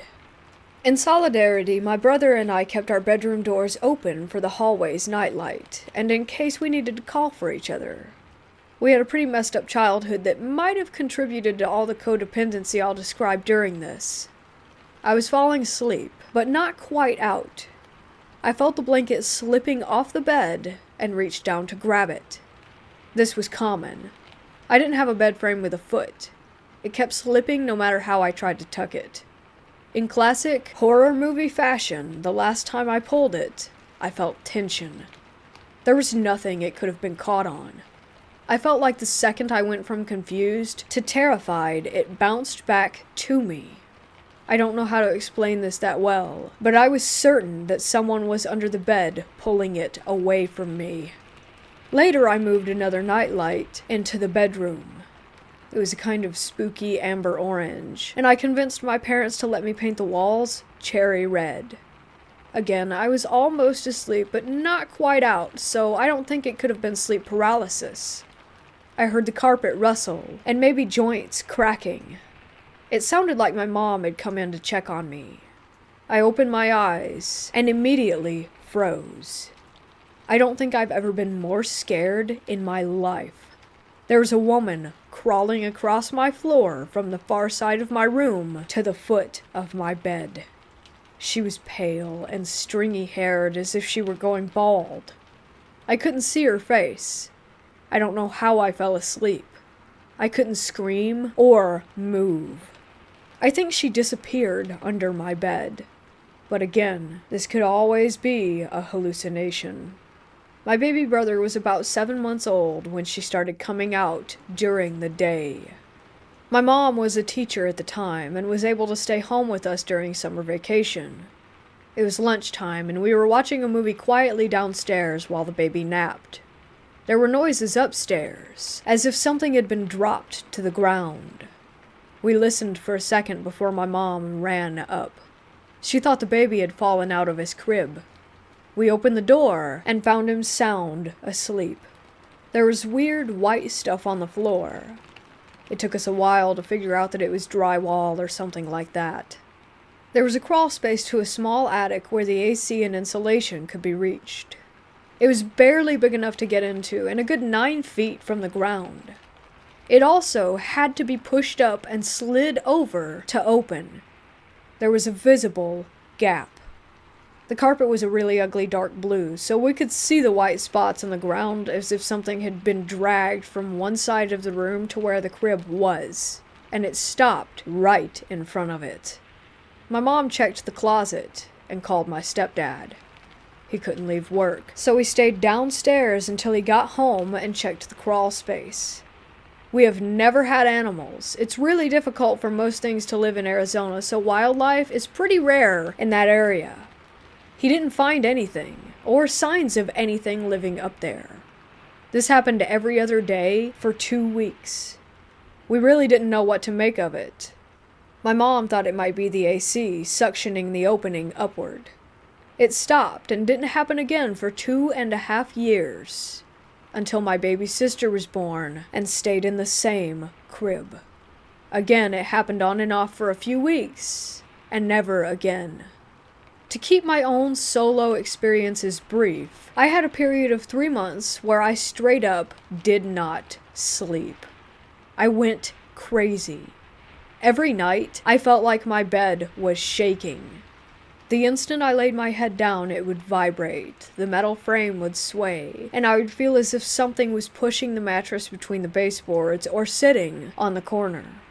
I had my brother touch the frame one night to tell me if the shaking was in my head or not. He said it wasn't, but I'm still not sure if he wasn't just playing into it. I thought I might be having seizures or something. At one point I got so frustrated I started sleeping on the couch downstairs with the dog. I started hearing whispers too. Not a noise that sounded odd, but someone calling my name. My name has 3 freaking syllables. I would be in my room, door open, doing something at night after my parents went to bed. It was a female voice, but it sounded off. I don't know how to explain it. The downstairs really scared me after the lights went out, so I never went down, but I did walk to the balcony and look. I never saw anything, but the whispering would stop when I got close. My brother started hearing it too. He's kind of weird. His life's dream has been enlisting in the army, so his reaction was always getting his knife and walking right downstairs to confront it. He would turn the lights on and look around before coming right back up. He slept on my floor a few nights because he was convinced that she wanted me. We had prior haunting experiences, which led to my parents making jokes that the ghosts follow us. They didn't pay much attention to it at the time when it was quiet. One night my parents went out with the babies. My brother and I were in our rooms, doors open per usual. We started hearing something strange. At first, I thought it was the wind. It got louder until it was clear that a woman was wailing. I know it sounds crazy, but it was so clear. We hid in my room for what felt like hours, calling my mom. For some reason, it never occurred to us to call the police. Eventually, the crying stopped. We hatched a plan to run for the stairs and out the nearest door. All of the lights were on in the house, and my brother has his stupid knives. It's like it knew that we were going to leave. We heard shuffling outside the door, and maybe breathing? I guess it could have been the air conditioning. We kind of decided that we were ready to die, unlocked the door, and booked it. The crying started again, and it was very clear that it was coming from my parents' room. We stood outside the property line for another hour waiting for them to arrive, watching the house. No one could have gotten out without us seeing. We had huge windows lining the upstairs hallway that showed everything with the lights on. My parents again made fun of us, and still do about that night. A few other incidents include my baby brother talking to the man upstairs.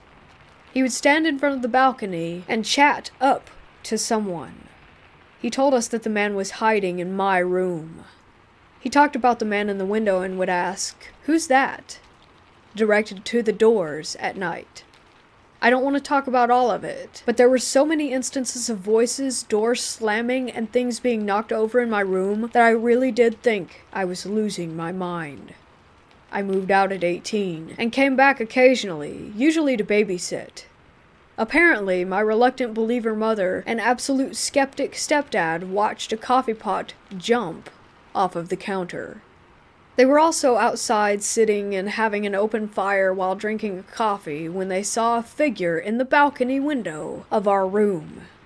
It was a tall man, but my stepdad still needed urging to go upstairs. It appeared a second time, closer to where the nursery door was. My mom said she had horrible dreams about a man in the corner of her room after that. She was present for many of the instances where we heard footsteps upstairs, doors slamming when the AC was off, etc., but she always denied that there was anything wrong. Once my parents left town with the kids for a week. At this point I was 19 and living happily an hour away. My mom begged me to check on my brother and stay a few nights for the weekend. I arrived during the evening after I got off of work. I asked how had things been when he was alone. He said he was fine, he just didn't go upstairs at night and, quote-unquote, minded his business. He said if he ignored it and tried not to get scared, then it in return ignored him. He felt safe with the dog. We were watching YouTube and eating when we started to hear a deep noise. At first I thought it was a bike or one of the small buggies that people drove out here. Then I noticed that it was holding a tune. It was humming. The dog had a weird thing about staring into the bathroom if the door was open, which is scary at night. This time, the door was closed and he still stood up and stared. The noise was so deep that it sounded as if it couldn't have been human, but it was definitely melodic. There's nothing I could think to figure out to try and explain it. My brother and I just kind of looked at each other. Then, a door slammed upstairs, and we decided to nope out of there and go for a walk. When we got back, I decided that I would sleep in my parents' room. It didn't feel right to stay in the kids' room, but looking back, it would have been best to stay close to my brother. I fell asleep surprisingly easy. I guess about 2 hours passed before my brother slammed the door open. The house smelled like it was burning. Not really like a fire smell, but more like burning plastic and trash. I was panicked. I was the adult and had no idea what to do in that situation. We checked the house. I turned off the air conditioning, thinking it might be on fire. We opened all the windows and fell asleep on the couches downstairs. The next day, the smell was still lingering, but less overwhelming. The air conditioner was fine when I turned it back on. Like usual, the day was fine. That next night, my brother and I went on a Jack-in-the-Box run. It might have taken 30 minutes. We arrived home to a mess of blood, vomit, and shit. The dog was sick all over the living room. We immediately took him to an emergency vet, certain that he was dying. They checked him for everything that they could and gave him a clean bill. When we got home, all hell broke loose. My brother and I were cleaning up the mess with the doors open for airflow. There were absolutely insane banging noises coming from upstairs. We hadn't locked up on the way out. My brother thought that someone had snuck in and was trashing the place. He went up to check, and I hung out downstairs ready to call the cops if need be. Nothing happened. Nothing even seemed out of place. We kept cleaning, but the noise started almost immediately. It kind of sounded like someone was shouting behind a wall of cement. I couldn't tell the gender. My brother told me he had been fine until I got there, that I could leave if I wanted. I totally did, and I didn't go back. My parents sold the house this year. During the interim of the move, they stayed in an Airbnb. My brother lived really close to his work, so he stayed in the house with the dog for a few weeks. This story is just his own, so I'm not sure if I believe it. Like I said, he's kind of strange, but he's also not really one to embellish. He had been hearing the usual things, even his name being called in the night, but ignored all of it. His friends had been coming over to keep him company. The last day he was supposed to finish moving, he brought another friend. He says he felt that they were being watched the whole time when they cleared the place out, and his friend left him to lock up. They got into the car facing the house when they noticed that the blinds were open. They were definitely closed on the way out. His friend claims that he saw them open from the corner of his eye. My brother says that there is a woman squatting in front of a downstairs window, close to where he had just left from. She was pale, her nose was hooked, and her hair was black and stringy. Again, classic horror movie ghost. He said she had black eyes with visible white dots in the centers. Inside-out eyes, as he called them, and she was smiling. He says it took him a second of shock to realize that she was looking directly at him. He felt sick, like she could walk right out and get him. They burned rubber when his friends snapped out of it, and they screamed at each other all the way down the road about what they saw. He called me right after to explain it, but I was with my own friends and not really willing to listen at the time. What messes me up is that my mom thought he had a psychotic break. He went into his room and cried all night at the Airbnb. She thought something had happened with his girlfriend. My brother is not a crier. I haven't seen him do that since we were little. When we got together and talked about it, his eyes teared up then, too. He said he didn't know why, but he knew that she wanted to kill him. He drew a picture of her. It's not great, but it still fills me with the deepest foreboding. It took me a while to realize that I saw her too, just once in my bedroom almost 5 years ago. Suddenly it made sense. I knew it didn't feel like a woman, but it felt feminine, like something pretending to be a woman. My ex brought this up today. We dated all through high school and had a few experiences together that she recounts as her only paranormal encounters. I would love to still think that this was my own delusion, but it was shared by way too many people. Maybe a few things can be explained, but most of it truly can't. It has affected me so deeply that I'm still terrified that if I think too much about her, she'll follow us a state away.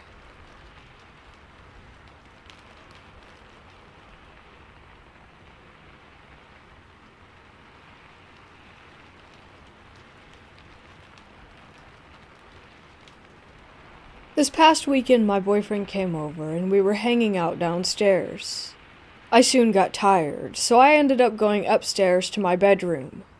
I immediately felt a presence following me as I walked up the stairs. It felt as if it were following behind me, and there was something breathing on my neck, the feeling when you know that something is there. Me being scared, I refused to look back. I just plop into bed and face the wall, hoping that nothing happens. I still feel like there's something there, but this time it feels like someone is just watching me sleep. Then it starts to get hot. Even though I was scared, I turned to open the window, and there is a holographic type of ghost hovering over my bed. I turn around again, not getting up. I lay there facing my wall, so uncomfortable for a minute or two. I quickly get the courage to open the window and go lay back in bed. But before I get there, my LED TV starts flashing and changing the color mode. Mind, these lights only turn on when the TV is on because they're connected to my TV's USB, and I was unable to turn them on myself when the TV was off. I quickly grabbed the remote and turned it off. Then, all of a sudden, the empty Starbucks cup sitting on my nightstand table falls off in a weird way, as in it looks as if it were being pushed. I turned on my bedroom light, grabbed my phone, and yeeted out of there. I was so terrified.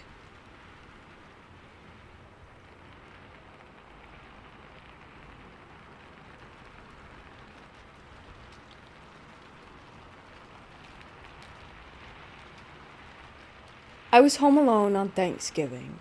It was 2015 around evening time, and I heard some knocking. Being in a festive and playful spirit, I opened the door without looking, and automatically felt a deep sense of regret, sort of like a literal, oh shit, moment. I didn't know where it was coming from until I actively started trying to place what was wrong with the situation, and that's when I realized they didn't have any whites in their eyes. For a second I thought, isn't Halloween over? And was confused until the oldest boy made eye contact with me. And that's literally when I felt like I was staring death in the face. They wanted to come in, and the way they spoke made it seem like they knew what I was thinking and were actively mocking my helplessness. I slammed the door on them, turned all my lights on, and started watching TV while they stood outside and would occasionally knock. I felt like I lost a good 6 hours of time because I don't even remember when I fell asleep or what I was last watching. I remember when I first sat down, Gabriel Iglesias was playing, but I don't remember anything. When I woke up, it was around 2 a.m., and the lights were all off, and there was only static on the TV. I have Dish Network, and there were no power outages in my area, and I don't get static if Dish were to go out. I would get a channel listed as an HDMI and a black screen, or it would be the introduction screen where it would show two people talking about the features of Dish Network. Also, if the lights went out, they would come back on. I had to literally switch the lights on and off a few times for it to work, but no one was home.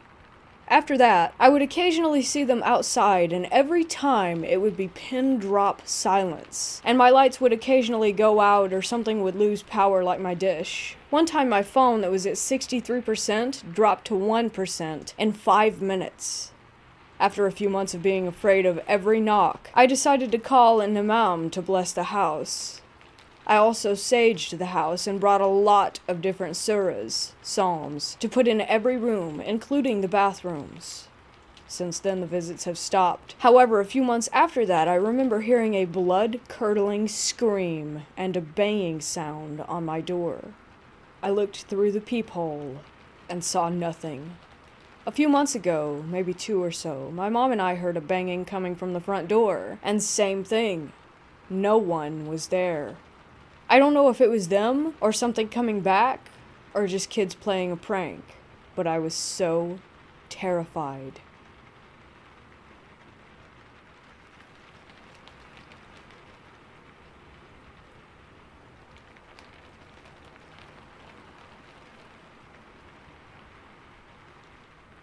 I work night shift at a 1920s mental hospital.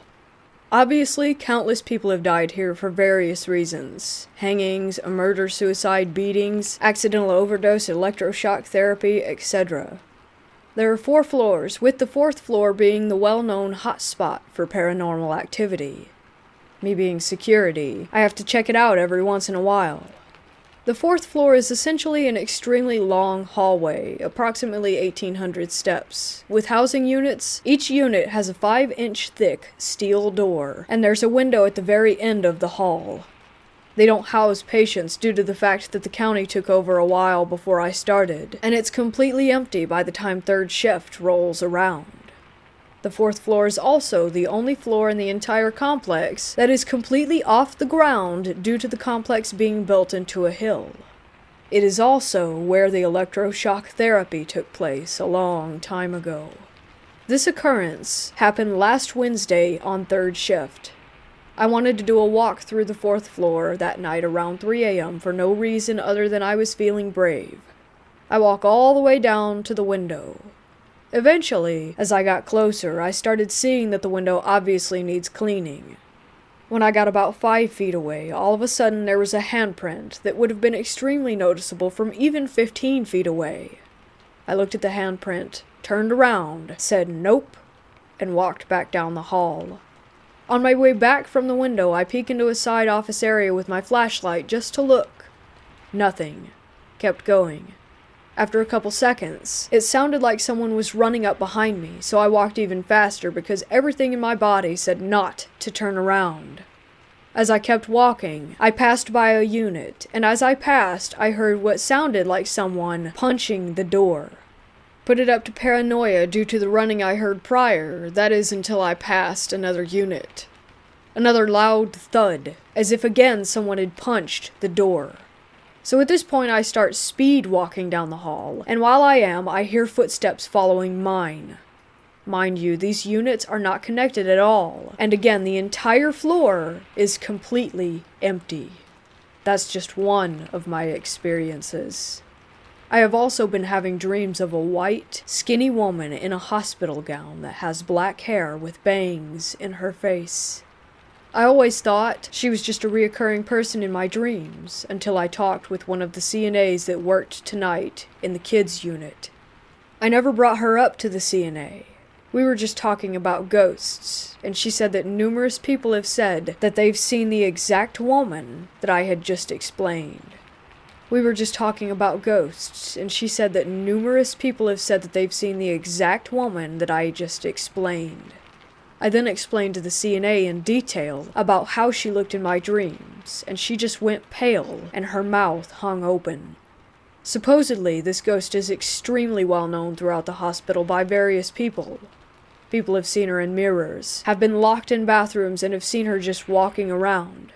But in my dreams, she always just appears or runs up to me, grabs me, and screams in my face.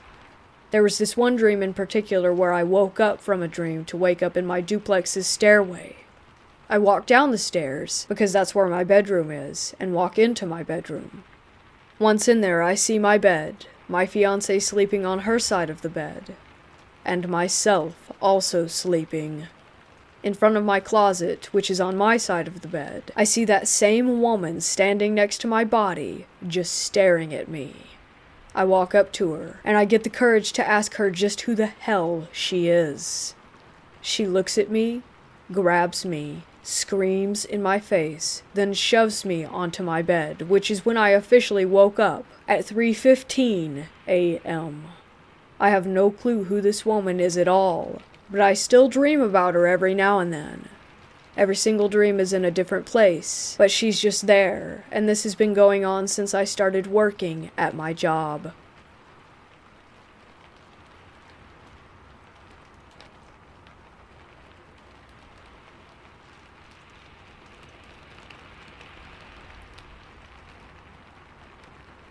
About 10 years ago, I moved into a new home in Indiana with 3 roommates.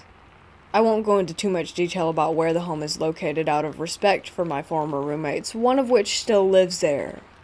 I will say that it is located in a very old part of town, a few blocks off of one of the very first main roads that used to be in the town that was settled in 1846, I believe. Anyway, this house was definitely not what comes to mind when you picture a haunted house. It was built sometime in the early 80s or early 90s. It was pretty ordinary looking. 3 bedrooms with a small loft area, tiny bathrooms, and not a whole lot of room for 4 adults to spread out. But when you're a college student in your early 20s and have the opportunity to split rent 4 ways, this seemed perfect. We had all our own tiny little spaces, shared a kitchen and living room, and spent most of our time just bullshitting around the dining room table. The house was owned by an older couple who lived in a city about 20 minutes away. They began renting the home out to help finance their retirement. They were sweet and pretty relaxed on any rules for the home. They told us right off the bat that they were not physically fit enough to do any maintenance or repairs on the house should anything go wrong, so we were told to call them with any issues and they would send over their handyman, or whichever professional was needed. They never came to the house. Not once. We paid rent by money order through the mail. I didn't find this strange at the time. The first weird event occurred about a week after we all moved in. We all worked the night shift at our respective jobs, so the house was empty all night and we arrived home around the same time early in the morning. We dragged ass into the living room to enjoy some sort of fast food breakfast before passing out when we realized that the entire carpet downstairs was soaked. A pipe had burst beneath our dishwasher during the night and flooded the kitchen, dining room, and living room. Our landlords had the floor replaced within a week, and we went on with our lives. Then, about a week later, we were baking cookies in the oven when all of a sudden the cookies burst into flames. The oven was producing so much heat that I was afraid that the whole thing would catch on fire. The landlord sent a repairman who told us that something had caused the internal thermometer in the oven to be so uncalibrated that you could set the oven temp to 300 degrees, but it would be more like 475 in there. Again, we had it fixed and moved on. It wasn't long after that when the unexplainable and unnerving activity began. The ceiling fans in the rooms would turn on randomly and they would spin so hard that they would rattle and shake to the point that it looked like the thing was about to fly off of the ceiling. Every room was equipped with button switches. There are 4 buttons on the wall, 1 for the light and the other 3 for various speeds for the fan. The fan would make a 2-tone chiming noise when you would push the button to turn it on. No one would be able to turn on a fan without pretty much everyone in the house hearing this chime. We were creeped out, but chalked it up to faulty wiring or a power surge. That chime still haunts my dreams. Then came the TV issue. We all pulled together to buy a large flat-screen TV for our living room, brand new, name brand, extra warranty. The TV would turn on by itself constantly. We returned it to the store, exchanging it for a new one, and thought it would be fine. We would be outside or in a different room and hear the chime, go turn the fan off, and realize that the TV had just turned itself on. This happened 5 or 6 times a day. It was unable to be ignored. 2 separate things in 2 different rooms turning on almost simultaneously. The electrician was called. He found no signs of faulty wiring, and I think he thought we were making it up. After months of this, we began to hear the whistling. 3 notes whistled by an unseen force at all times during the day. This would usually happen when you were in a room by yourself. I would get this sick, anxious feeling like I was being watched, and right then, I would hear the whistle. Someone or something wanted our attention, and he got it. 3 of us were totally convinced that our house was haunted. Our other roommate was a skeptic, and also pretty much had to make this living situation work, or he would be sleeping in his car. About 1.5 years of living in this house, dealing with constant phenomena, it ramped up again. We would be in the kitchen making dinner, go eat in the living room, and come back to find every cabinet door open. Sometimes the refrigerator and oven doors were open too. This happened probably 3 or 4 times a week, on top of all the other crap. I was over it, but had no idea how to fix it. I went to Borders bookstore and got a few books about ghosts and hauntings and different information about getting rid of the creepies in one's home. I decided to do a smudging, and I could not have been more sorry about that decision. We planned to do all the sage smudging together, and our Catholic roommate also had his priest come in and do a house blessing that same day. Holy oil and water were sprinkled in each room, the smell of white sage burning. We thought it was over. The next morning, I was walking downstairs like I had 1,000,000 times before when my feet completely flew out from under me and I was airborne. I remember thinking, this isn't possible, right before I smashed into the stairs. I landed on my back right at the edge of them. Picture Lucy pulling the football away before Charlie Brown can kick it, and his tiny feet are kicking in the air. I was Charlie Brown. I landed not on my butt or side, but squarely on my thoracic spine, the upper area of my spine. How on earth did I defy gravity? I had now tripped. I was barefoot on carpeted stairs, sober, and holding the railing. I didn't feel a push. I felt a sweeping force take my legs out from under me. I broke 4 vertebrae in my back, about parallel with my shoulder blades. I've had injections and nerve damage and back braces and a chronic pain that isn't normal for someone in their 20s. I began to look for a new place to live. I found out that I was pregnant with my son about 2 months later, and decided that the risk was too great to live in that house pregnant, so I packed up that night, told my roommates that I would continue to pay my portion of the rent until our lease was up, and moved back in with my parents. I was only staying with my parents for about a month before finding a new safe place for my baby, my now husband, and I. But I lived constantly on edge thinking, what if it followed me? It didn't. What did follow me are the nightmares where I relive the feeling of terror and dread washing over me, and every so often, I can still hear the whistle.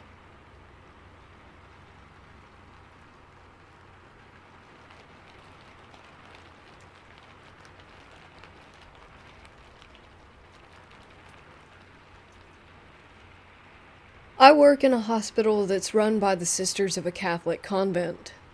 This hospital is pretty old, set almost in the early 1910s. Needless to say, quite a few buildings on the campus are ancient and eerie. No feet. I had night duty a few days back, and since there weren't any patients to attend to, I went to sleep in the room assigned to me in the emergency room itself. A few minutes in, I felt extremely cold. It was the peak of summer, and this coolness just didn't feel right.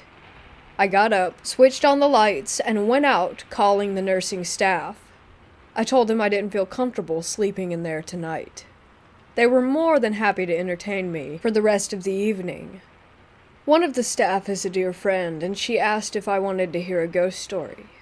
I jumped in because now we were a crowd, and there was no reason to be afraid. She told me about this incident in the baby ward. It was the middle of the night. A mother walked up to the nurse's station requesting for a bowl to feed her child.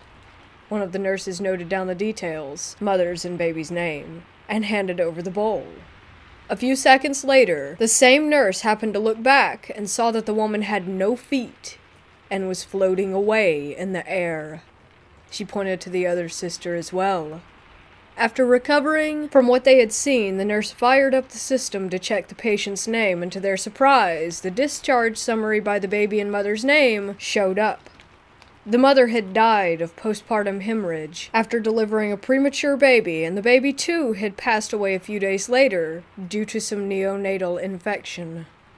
C floor. This floor consists of private wards and is pretty posh. There's a call switch for each word which the patient rings in case they need something, and the bell sounds in the nurse's station. One of my usual nightly duties, I was typing a discharge summary when the bell to Ward 7 rang. The nurses were on break and seemed to not hear it. My senior asked me to go check on it in case it was our patient. I got up and walked through the dark corridor in search of room 7, which was at the end of the hallway. The lights were off, and it seemed like whoever was inside was sleeping. I knocked, but nobody responded. A strange sense of fear crept through me. I ran. I reached the nurse's station. My senior looked up to see me breathing heavily. He asked if I was all right. I told him that the room was dark, and that no one opened the door when I knocked. The nurses walked in at the same time and told me that there was no one admitted in Ward 7 and that the bell often rang like that. They wouldn't react unless someone was admitted. SICU bed number 1. The curious case about this bed is that no matter who ends up on it, eventually dies, no matter how young or healthy that the patient is. The incidents have been pretty unnatural over the past few months, and there's no scientific explanation. Just a few days back, a 22-year-old boy was admitted for gallbladder surgery, was shifted to SICU after surgery, and a few hours after shifting, he developed breathlessness and died before intubation. Doctors usually do not like their patients to be assigned to this bed. Even if the SICU is full, as soon as a bed vacates, a patient from number 1 immediately gets assigned a number 2 bed. There's no backstory about this. At least, not that I'm aware of.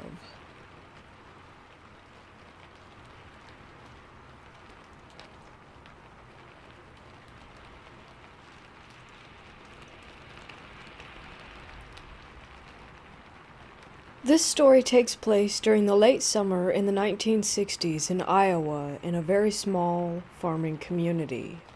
My friend's great-grandpa, Bob, owned a farm out there. He had acres of corn, wheat, potatoes, etc., but corn was his main crop, so he had a huge cornfield. It was around 2 a.m., and his grandfather couldn't sleep, so he went outside to get some fresh air. While outside, he noticed something that looked like a child walking around in the cornfield. So Bob ran back inside and grabbed his double-barrel shotgun and woke the farmhand for backup. They combed through the cornfield in an attempt to find whatever was running around out there. After a while, they still couldn't find anything, so Bob told the farmhand to go back inside the house while he stayed on the porch to watch his cornfield. Then, as he looks at the gravel road between his yard and the fence line that led to the cornfield, standing on the road was a little girl around 6 years old or so, and she was wearing a white dress that made her look like she had just gotten out of church. Bob thought that his mind must have been playing tricks on him, so he tried to lay down on the couch to rest, but also stay somewhat alert. However, not even a minute after he laid down, he heard a knock on the screen door. He walked up to the door and slightly cracked the main door open. He saw the little girl and asked, "May I help you?" The little girl said, "Mister, I'm lost, and I don't know where my parents are. Can I come in the house and use your telephone?" Bob felt uneasy and told her that he could get her a glass of water and that he can call her parents for her if she gave him the number, but he didn't feel comfortable allowing her in his home. He felt something off about the little girl. However, the little girl insisted to be the one to call and talk to them. And Bob said, "Young lady, it's 2 a.m, and I don't feel right letting a stranger into the house, little girl or not." The little girl started to get agitated and said, "I'm not leaving until you let me in to use your phone."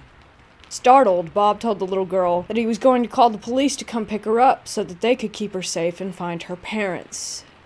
He closed the door to go and call the police, and he heard someone punch the door like a grown man. He walked back and cracked the door open again, but when he looked, he realized that it was still the little girl, and that she was the one who had punched the door. But when he looked at her this time, she didn't have any eyes. Instead, she had pitch black orbs instead of eyes, and she said in a deep voice, "Let me in." Bob grabbed his shotgun and pointed it at the little girl and told her no and to go away. After this, the little girl looked right into the barrel and then back up at Bob, smiled smugly at him, and giggled before she ran back into the cornfield and disappeared.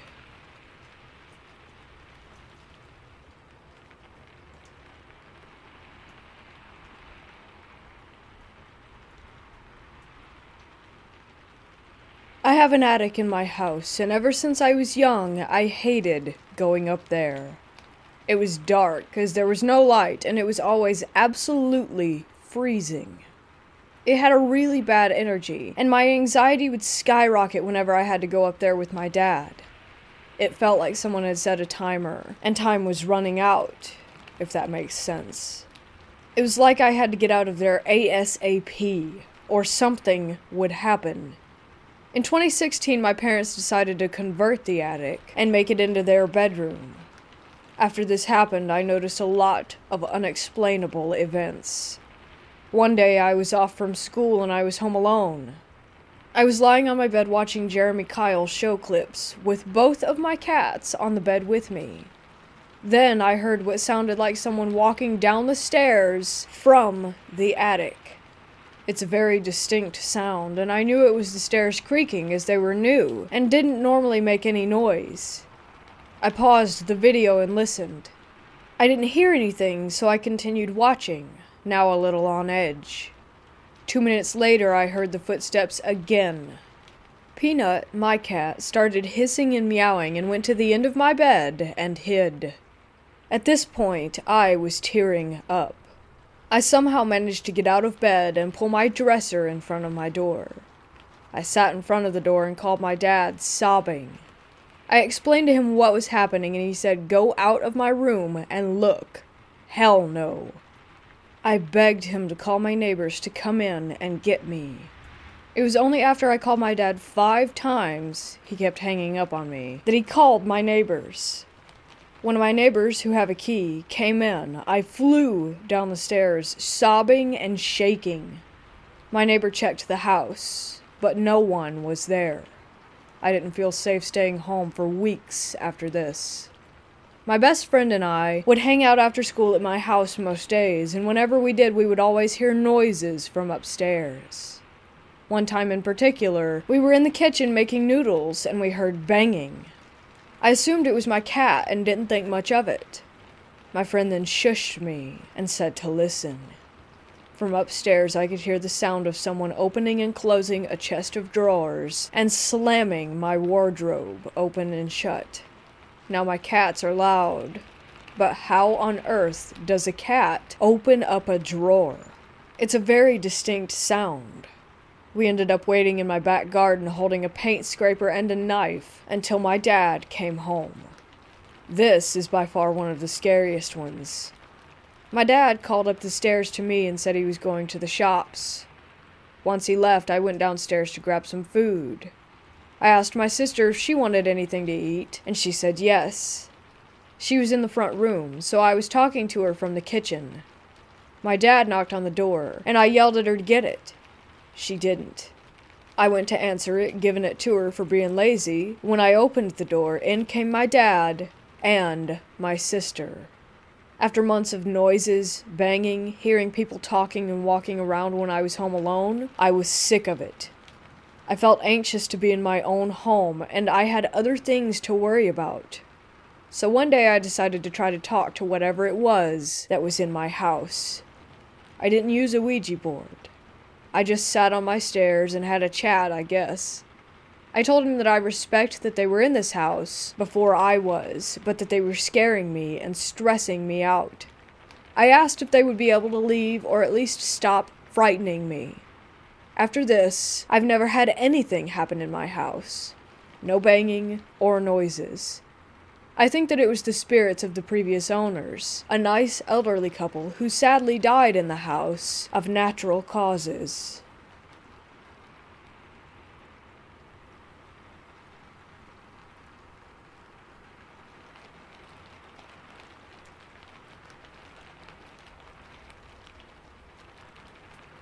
For a little background, my mother has been in a long-term nursing facility since March with some serious but stable health issues. Then there was a virus outbreak in her facility, and she was diagnosed with it. I of course worried for her condition as she began to decline rather quickly over the beginning of last week. Last Wednesday, I switched off my light at 10 p.m. like most nights, rolled over, and began to doze off. Typically when I'm dozing, my mind will follow some random train of thought that will lead me off into snooze land. That night, as I was dozing, I envisioned my mother walking into my late father's arms, being hugged by my older brother who had died 9 years ago, and having my grandparents and aunt gather around her while being hugged by my father. Then the phone woke me up at 10:30 p.m. The hospice nurse called to tell me that my mother had passed away at 10:15.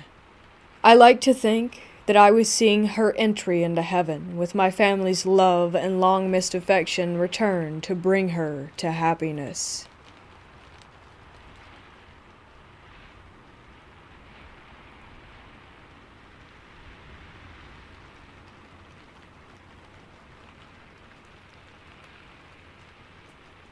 For years, I've dealt with the disappearing object phenomenon, but lately, items have started appearing or reappearing as well. Just this morning, for example, I woke up and went into my kitchen to make coffee, and a random pack of paper coffee cups was sitting in the middle of my kitchen counter. No one else lives here or has access to my house, and I always set an alarm at night, so I would hear it if someone had tried to get in. I literally have no clue where this pack of coffee cups came from. It just appeared out of thin air. I'm grateful in a way, because it sure was convenient to have the cups this morning, but still, who put them there? I even checked my Amazon history to see if somehow I bought these without remembering, but no such purchase was there. I've had other objects randomly appear in my bathroom too. Lip glosses that aren't in a color that I would normally buy. I've had strange food items that I didn't buy appear in my pantry too. Boxed soups, ketchup, I don't even like it. Mustard, don't use it that much. And a random bottle of soy sauce. I don't even know what to think about this.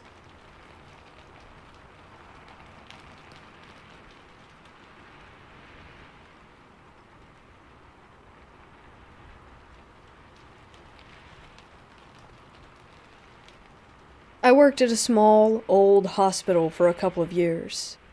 4 floors, only 2 floors being used, and a small ER. I was a med-surg RN working 7 p.m. to 7 a.m. Med-surg meant that we had patients who just had surgery, and also patients who were just sick. Most of the patients were elderly and just sick with things like pneumonia, anemia, acute kidney failure, etc. When older folks get sick, they tend to get confused and might do or say things that they normally wouldn't. But this, whatever the hell it was not cool. This was mortifying, and I'm the only one who heard it. We joked that because the hospital was so old that it was creepy, specifically on the right wing of our unit, and obviously at night. Guess who got assigned the right wing that night? I got bedtime meds ready for the old folks down there, and started walking down the hall with my med cart and charts for each patient. I'd received report from the previous day's RN that room 214 was a woman, call her Kathy, who was only 55 and in for pneumonia, completely alert and oriented. I give the patients down there their meds one by one, and yeah, I'm tired and mildly annoyed that it takes room 216 over 10 minutes to swallow a plethora of pills one by one, and then proceeded to pull out his IV that was delivering his antibiotics. I digress. So needless to say, it took me a little bit longer to get to room 214. She didn't seem upset, just tired. I did my assessment, and she was, in fact, oriented to day, time, name, and location. I said goodnight after hanging another bag of fluids. I'm hanging out in the hall with my computer documenting my assessments, and I hear something that shook me. It sounded like whispering, but I heard more than one person doing it. I cocked my head up to hear better. I mean, it's night shift and I'm tired, so I'm making sure that I actually did hear this. I followed the noise to the outside of Kathy's room, and there seems to be a full-blown whispery conversation going on with multiple people. I couldn't make out what the different voices were saying, but it sounded like chanting of some sort.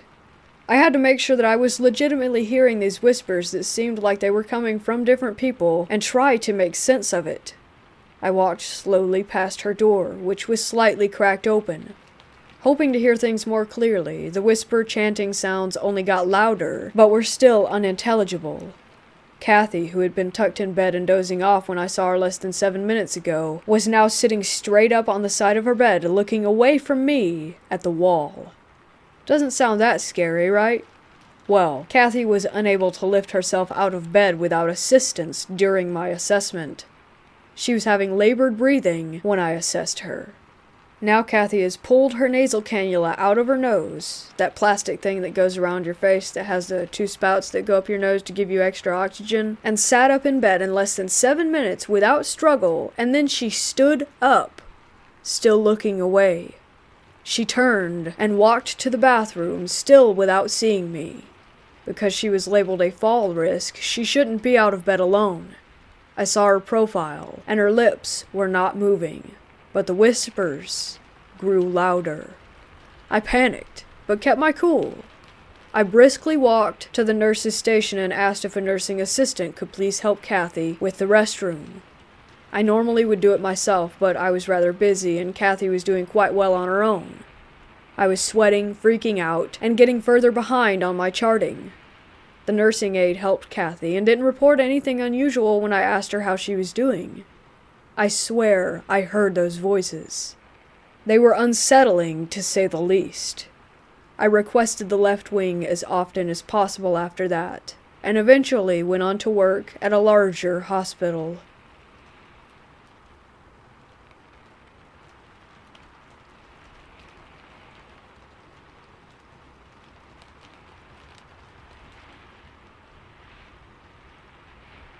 I'm not saying we have a ghost, spook, or spirit, but something phenomenological is definitely happening in our home. The brief background on the home is that it's over 70 years old in an older part of our town. The previous resident was a well-respected attorney in the area, and he died here. We wouldn't learn this until after we moved in. The house was almost completely dismantled and rebuilt with new everything. Paint, electric, plumbing, drywall, etc. One floor, not a whole lot of square footage. An attic that has about 2.5 feet of clearance. Not long after getting moved in, my wife and I learned a little bit more about the house's history, and that the previous owner had passed away, and that it was quite some time after his death before he was discovered. We made peace with this information and continued settling in. The first peculiar incident wasn't really that peculiar. It had been well over a year since the previous owner passed, but he kept receiving mail. A lot of mail. Fun mail, too. Magazines and newspapers with the subscriptions renewing. We remarked on the mail as being merely interesting, and for the sake of creating a tradition, we always kept the old attorney's mail for a day or two, in case he just wanted to read it. Eventually, this would trickle to a stop. The second peculiar incident caught our attention. After 2 months of being in the house, we decided to get newer, better locks for the doors. I had a new key, my wife had a new key. 2 extra keys went on the key hook. A few days go by, and my wife asked me if I had lost my key or if I had trouble locking or unlocking the door. I hadn't. She showed me the 2 extra keys. Both were still on the wire ring, and both had bends of about 15 degrees right at the key's shoulder. We agreed that this was odd, but we let it go with some loose rationalizations. The third peculiar incident started a little over 2 years ago, and continues still.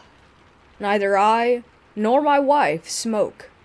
However, about once every 2 weeks on a random day, and usually after midnight, the distinct odor of warm cigarette smoke can be smelled in our living room. At first, we thought it was someone walking nearby, or a neighbor, or an odd or unfortunate combination of smells from a garbage can. We got some cameras, and pointed them outside to see what we could see. Nothing.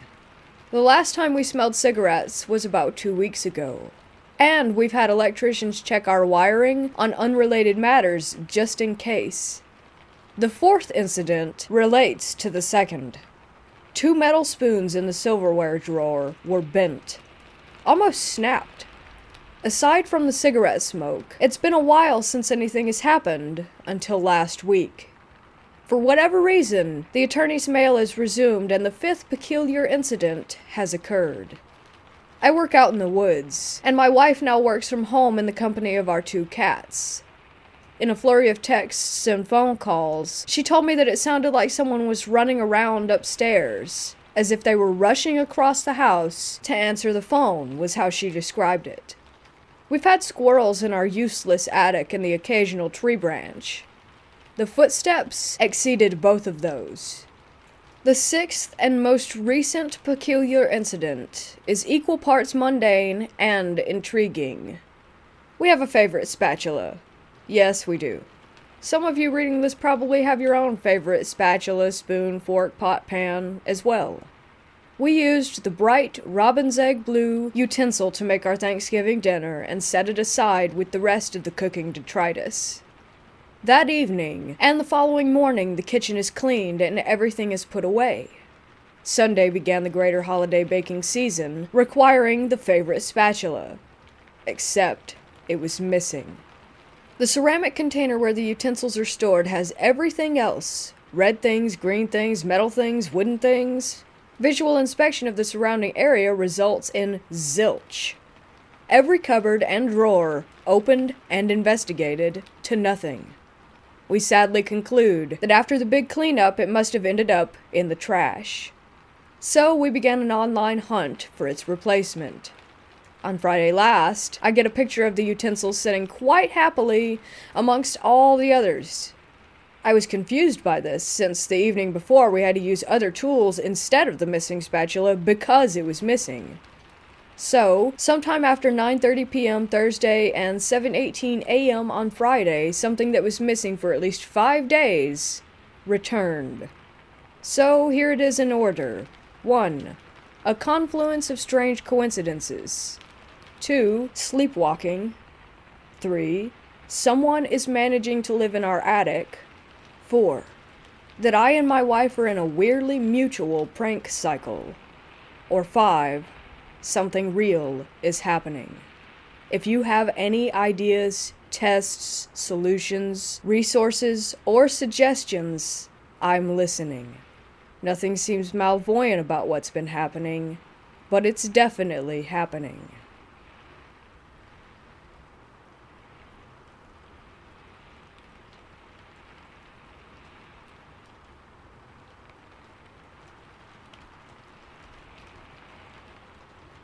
I want to start this off by saying that I only talk about this because it's part of my healing process and helps me to deal with the trauma of losing my infant son. In 2007, I was 9 months pregnant with my last child. I had had preeclampsia with previous pregnancies and a placenta abruption with a pregnancy 7 years prior, so I was being monitored very closely. Not as closely as I should have been, but that's another story for another time. The evening of December 12th, I became ill. I felt dreadful, and looked at my abdomen and thought that it looked rigid and strange. Instantly, I knew that I was dying. I can't explain it, but simultaneously I heard a whisper in my left ear, a soft, gentle whisper that said, "The baby has died." I instantly thought I was losing my mind, and yelled at my son to call 911. We were in the middle of a winter storm, so our phones were dead. I finally got a neighbor to call my husband, who took me to the maternity ward of a large hospital. One of the most experienced nurses happened to be on duty, thank goodness, because I coded when I got to the floor. I'd had a 3rd-degree abruption. 4th degree is death. I spent 2 weeks in the hospital and had to go on dialysis for a while. My ammonia levels were high, so for quite a bit I thought that I had given birth. I did get to hold him.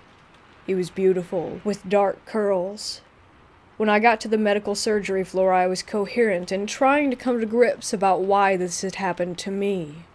One night, I had awoken to voices. I thought it was my family in my room. My eyes were closed, but I was awake and heard what sounded like 20 people talking to me.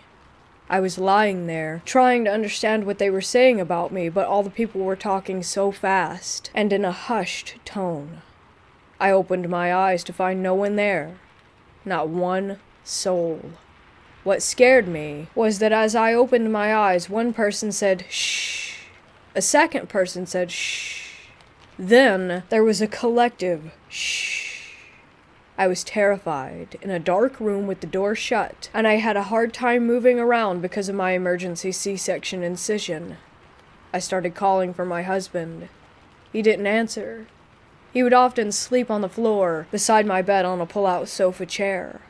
Suddenly, a small olive-toned girl of 6 or 7 appeared beside my bed.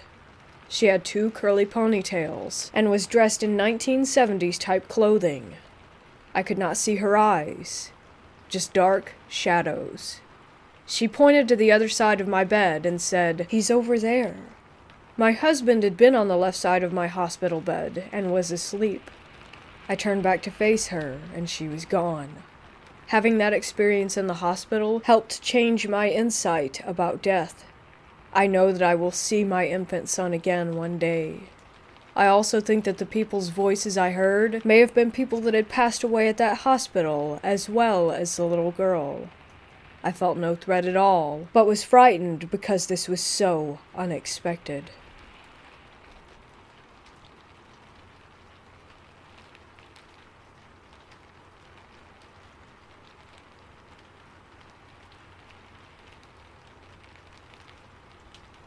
One early summer morning in 2000, I got up and ready to drive my mom to her job at a local retirement home. It was dark starting out, but the sun was gradually coming up. I dropped her off and started returning to her house. Halfway back, driving on a country road densely populated with trees and houses, I noticed a car coming because I could see its high-beaming lights from a short distance. I also saw a large, jet-black dog in my path, standing completely still with its head pointed forward. It had a slender build. Having only a few seconds to think, I decided to continue forward and brace for the impact from running into its body. I closed my eyes as I got the closest to it, and continued to drive without swerving, and to my surprise, I felt nothing. I slowed down to check for the dog, but there was absolutely nothing back there. As I continued my drive, I felt strange because there was no way that I would have missed that animal. It was not facing me. It was facing right. I would have struck it broadside. Anyway, I'm thankful I didn't swerve. I feel like had I swerved, things would have been very much different for me today. I do believe that I could have died.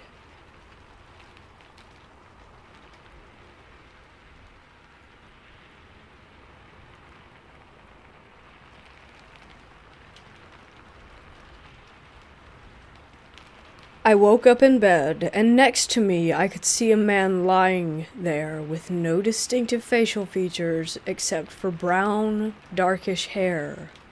He got up and moved to the side of my hospital bed and sat in front of me. He said to me, "You're going to die soon." I asked when, but he didn't respond, and I got up and locked myself in the bathroom. I've still never figured out what they meant, or who they were. I wasn't on any medication that would bring on any hallucinations or anything like this, but this has not happened before or since.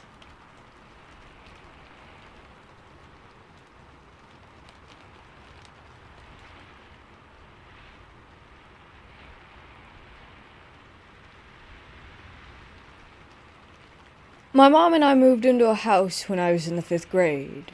For the record, I'm 25 now. And there was a room in the attic that looked like it was actually built to be part of the house and not some makeshift DIY room. The attic was also not your typical attic with a pull-down door, but a walk-through door. Anyway, the layout was that it made an L shape, and all wooden, and the room was obvious at the end of the L. We used the attic for Christmas decorations and whatnot. But anyhow, on with the story. I turned the room into my little hangout area. The only thing in there when we moved in was a wooden table with 4 chairs and then some weird bench that I hear was a bed, but it didn't look big enough. So me and my friends would always go in there to hang out, play games and whatnot. Well, one day I accidentally broke the table and was worried that my mom was going to be mad at me. I don't think she would have cared since the stuff was so old. But out of fear, I just grabbed all the stuff that I owned and left the room, closing the door behind me.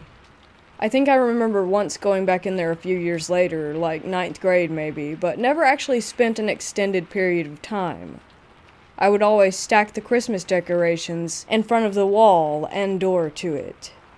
The year before we moved, we decided to move everything into the garage after Christmas for my senior year in high school. That way we didn't have to deal with it when the movers showed up.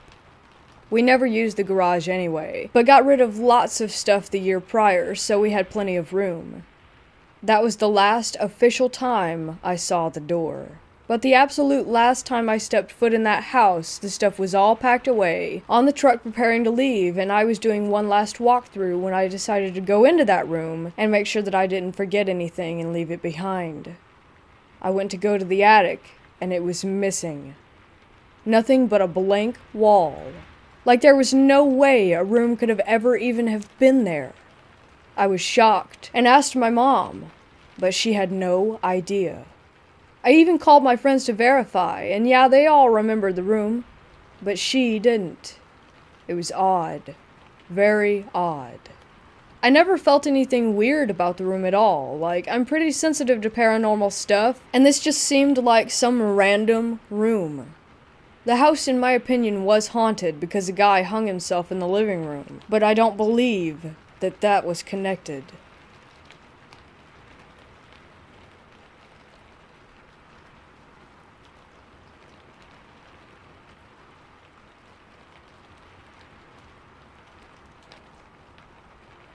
A few years ago, I was still in high school, and out of my own curiosity, I tried to lucid dream.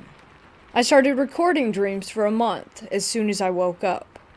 I had all of them written out on a big notepad, but I never really got it to work.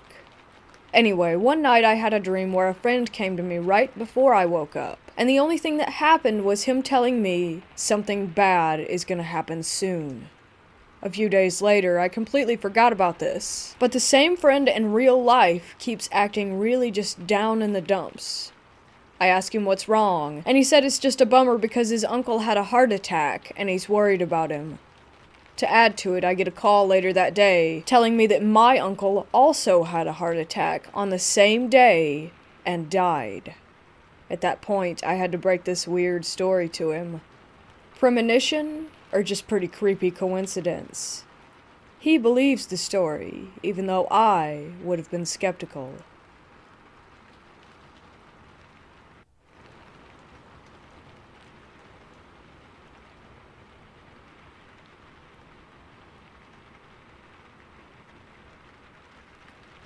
A couple of years ago, I worked at a hospital as security, and part of security duties for the second shift was to lock all doors downstairs in the basement of the hospital.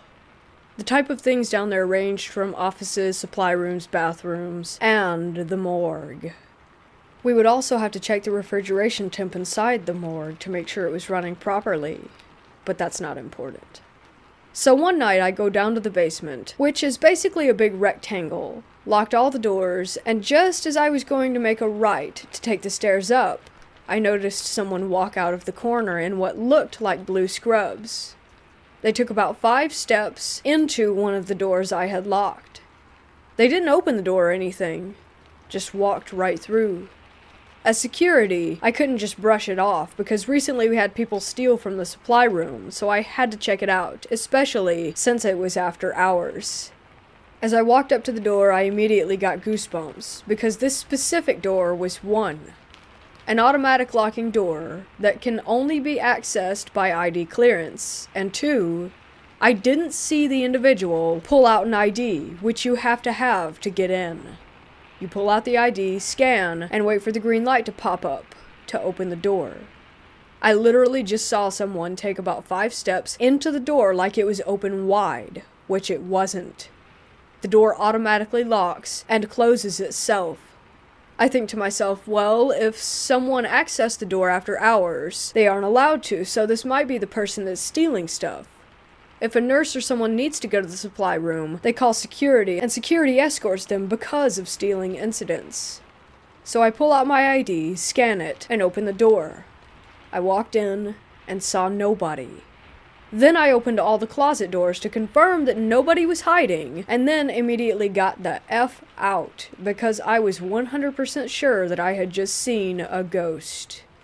Later that night, I got a call from the ER department to escort a nurse down to the supply room. When I escorted her down there, into the supply room and told her what I had seen, She shuffled through some boxes in the supply room and pulled out the same exact blue scrubs that I had seen the ghost wearing. Except they weren't scrubs. They were the blue gowns that patients wear inside the hospital. So what I had actually seen that night was a patient's ghost walking around the basement. After this experience, I definitely believe in ghosts and the afterlife. To this day, I kick myself for not looking at the cameras that night.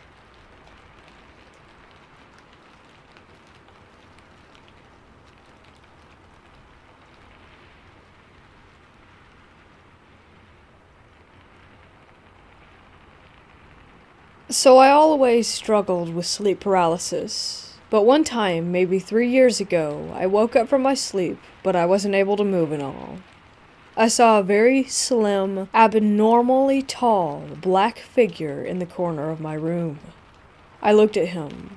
He was looking at me, his face down. When I looked at him, he just calmly walked away from my room, and I woke up. To this day, I still think about it. And I found out thousands of people all around the world see the exact same thing. I can't believe it's all psychological. How can everyone see the same thing? From China to Ireland, USA to Turkey? It doesn't make sense. I think that we all may have witnessed something otherworldly.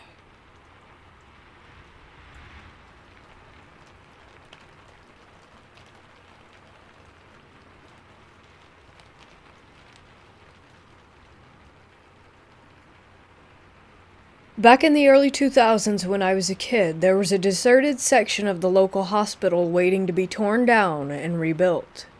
My friends and I thought that it would be a fantastic idea to climb onto the roof and practice our parkour skills. After about 30 minutes, one of my friends stood on a skylight and it gave out from under him. He only just managed to grab onto the ledge, which stopped him from falling in. Myself and my other friend then rushed over and grabbed his hands to start pulling him up when we noticed a little girl standing on a chair directly in the moonlight, looking up and waving. We pulled our friend to safety and quickly looked back over the side to find that the little girl was gone and the chair was on its side. We all left pretty quickly after that. All of us were shocked. We later discovered that that part of the hospital was used to treat burn victims, and a 6-year-old girl had once died there.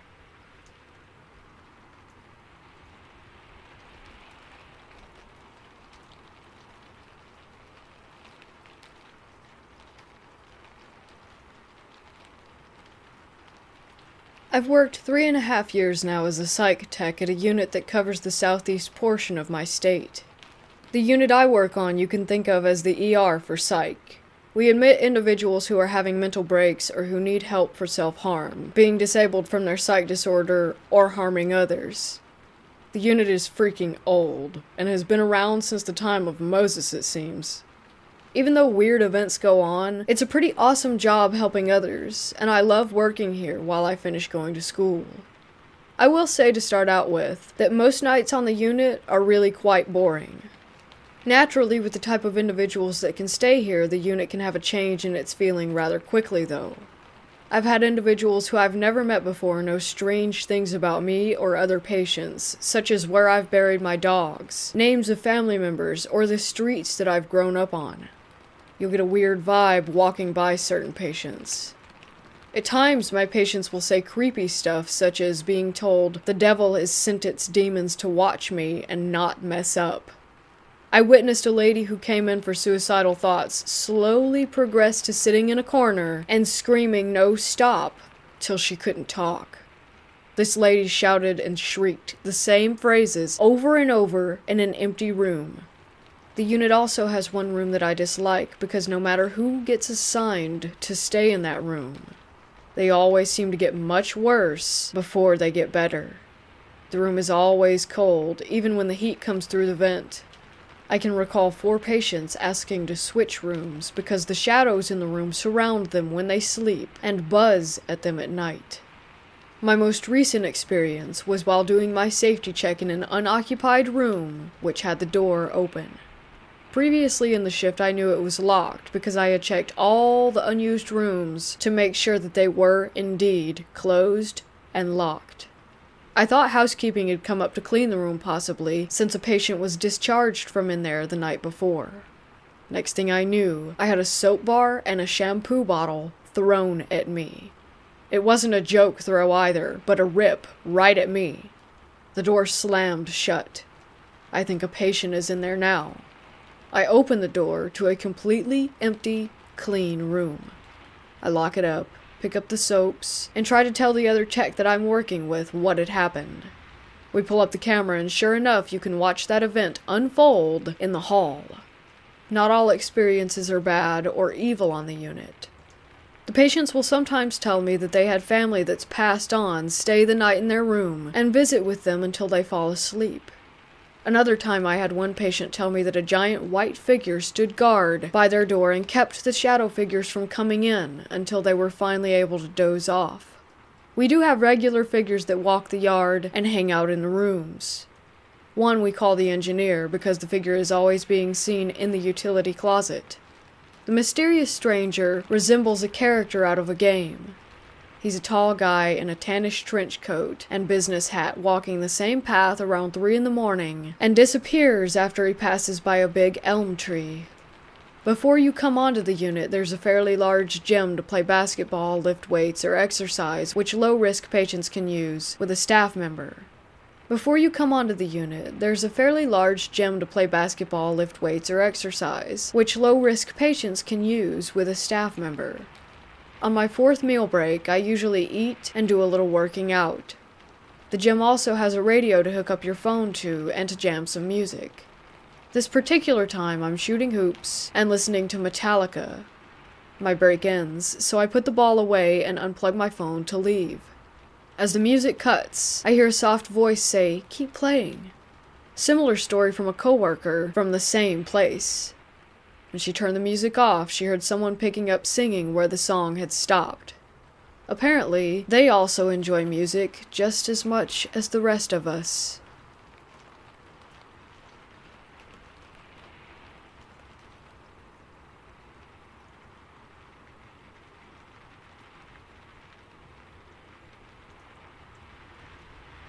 I was working at this hospital called Warren General in Warren, Pennsylvania, about 90 minutes east of Erie, Pennsylvania. I worked night shift. I'm a travel RN, so this was one of the hospitals that I traveled to. One night my floor was slow, so I got pulled down to the CCU to work. Well, that night my patient rang her call bell at 3 o'clock in the morning and she asked me, "What does she want?" I said, "What do you mean?" She said, "The nurse keeps coming in here and standing there in that corner," and she points to the corner behind the door. So I was like, "Who, Ashley?" That was the nurse I was working with, and I pointed to her because she was sitting at the nurse's station on the computer, and the woman says, "No, the other one." Well, there was no other one. It was just us two. And FYI, the patient was a woman in her 50s and didn't have any history of mental illness and was not taking any meds that would make her hallucinate. I kind of laughed, and I was like, "It's just us." And she just stares at me, so I say, "Okay, if she does it again, just yell for me and I'll come right in." Her room was 8 feet in front of the nurse station. About half an hour goes by, and she yells, "See, there you go again." I got up, started walking. I hear the bathroom door shut. It had been cracked open just a little bit to give her dark room a little light. I walk in and I say, "See, you're dreaming. There's no one else in here." She says, "No, she went in the bathroom." I open the door and the lights are still on, but no one is in there. Looking confused, I say, "What does she look like?" Because I thought that someone was messing around. "It's too dark to tell. I can tell it's a woman, but she's so dark that I can't really make her face out." When she says that, I get a little weirded out. But the night ends and I forget about it. 3 months go by. I get pulled back down to the same unit. I have the same room as before. This time a man in his early 60s in the patient room. Nice guy, alert and oriented and very polite. Night is going good. It's about 3 a.m. and his call light goes off, which means he needs something. So I walk in and he says to me, "You are my nurse, right?" And I nod my head. And he says, "Well, why does that lady keep coming in here and standing in that corner? What is she doing?" What? I almost crapped my pants instantly. This was 3 months later. Same room, same thing. I said to him, "Honestly, I think it's a ghost, sir." And he laughs, and I say, "You're not the first person to say that." I started telling everyone about it, and then I find out that the entire second floor has a nurse that's seen every once in a while. I guess in the 1990s, a nurse who worked there committed suicide. She shot herself to death in the second floor bathroom.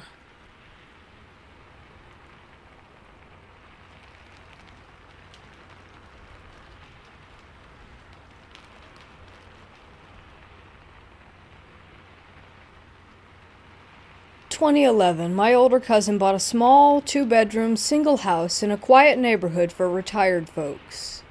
The house was very small, with only 850 square feet of interior space, but it sat on a large plot of land. We could have easily fit 2 more houses like it on that lot, and still would have nice leftover space for yards and gardening. I was still a college student at that time, and I lived with my cousin. When he bought the house, I moved in with him. There were the 2 of us living there. According to the real estate agent, the house had been abandoned for around 3 years. The previous owner basically left it unmaintained and moved to a different state. The house had 1 main floor, a small attic, and an unfinished basement. The first time we walked in, the floorboards were already rotted out. We could see the basement through them. Everything was in horrible condition, and we would have to do major restoration to make it livable again. The property also had a small storage shed in the back of the lot. My cousin got a great offer, so he took the deal without much hesitation. Weird things started to happen when we began our restoration work. One day we were working on the bathroom. My cousin told me that he had to go to Home Depot for some stuff, and so he left. I heard him open the door, go outside, close it, turn on his car, and drive away. I was taking apart the old boards that were nailed on the bathroom walls. My back was facing the bathroom door. 5 minutes after my cousin left, the bathroom door, which was open, started to slowly move to the closed position. I knew this because I could hear the creaky old door sound that it made. I turned around and saw the door continue to close on its own. Then it stopped just as it touched the door frame and bounced back a little. I thought maybe it's just the wind. Then, suddenly the door pulled itself shut tightly, as if there was someone on the other side of the door. It happened right in front of me. I was only 4 feet away. No wind could have done that. Plus, all the windows were closed around the house, so there couldn't possibly be any form of breeze.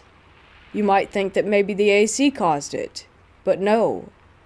This old house did not have central AC. We had to put in window AC units afterward. At this point, I thought my cousin was messing with me, so I called out to him, but there was no response. Just silence. I opened the door, continued to call for him, telling him to stop playing around. But my cousin was not there. I checked the parking lot, and he was, in fact, gone. I even got outside and did a perimeter check, but no one was there, and I still cannot explain what happened. After the restoration was done, we moved in. My cousin sometimes went on business trips for weeks, and there would just be me in the house. The following happened whenever I was alone. One night I was studying and had my headphones on. I heard sounds of someone walking around in the basement, which was directly below my bedroom. It sounded like they had slippers on, and I could hear the sound of them dragging on the concrete floor with each step. What's weird was that I could not pinpoint exactly which direction in which it was coming from. It's a strange sensation when the sounds were coming from the back of my head, as if they were just right behind me. The only reason that made me think that it's the basement was because the basement was the only area in the house that had concrete and that could have made the concrete slipper dragging sound. So I took out my headphones, and the sounds of the footsteps still went on. The volume of the sounds stayed the same, with or without the headphones. I thought my cousin had come home early, so I called out to him and got no reply. I took the flashlight and went to the basement to check it out. It was dark and quiet. No one else was there. This happened 3 or 4 more times within the first 2 months that I lived in that house. After that, I didn't experience anything unusual anymore. My cousin never felt or saw anything weird, but he seemed interested in my stories. His girlfriend, now wife, who had been to the house every other week or so, also expressed her uneasy feelings during her stays. By 2016, during a thunderstorm, the thunder struck our storage shed in the backyard and burned everything inside it. Luckily, the house was untouched. I came home from work only to find a police officer waiting at the front. He told me what had happened and said that it was an act of God and that our insurance would compensate for the loss. In our Asian culture, people say that when thunder strikes somewhere, often it is to strike down a malevolent force or spirit. We quickly formed the realization that this thunder strike was more than just an accident. I got my own place and moved out a few months after the fire. My cousin bought another house with his wife a year after that. He still owns the creepy house, and it's been left unoccupied since 2017. He plans to tear down the old house and build a larger one to take advantage of the large plot of land. The experiences at this house were the closest I've got to what could be considered paranormal.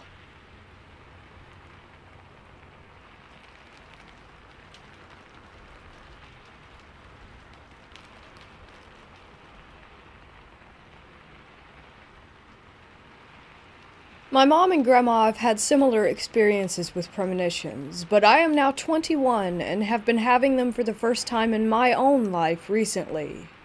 A few weeks ago, I had a very vivid dream about my childhood best friend who I haven't seen or spoken to in years, and I woke up the next day to find out that she had committed suicide. Then this past week, I told my boyfriend that I missed our old coworker, who we also haven't seen or spoken to in a few years. And come to find out, he suddenly dropped dead about 15 minutes before I had made that comment. Today I took a nap and had another very vivid dream, very lucid, about my high school boyfriend. And now I'm a little bit freaked out, and I'll definitely be watching his social media over the coming days, hoping that this has just been a weird coincidence.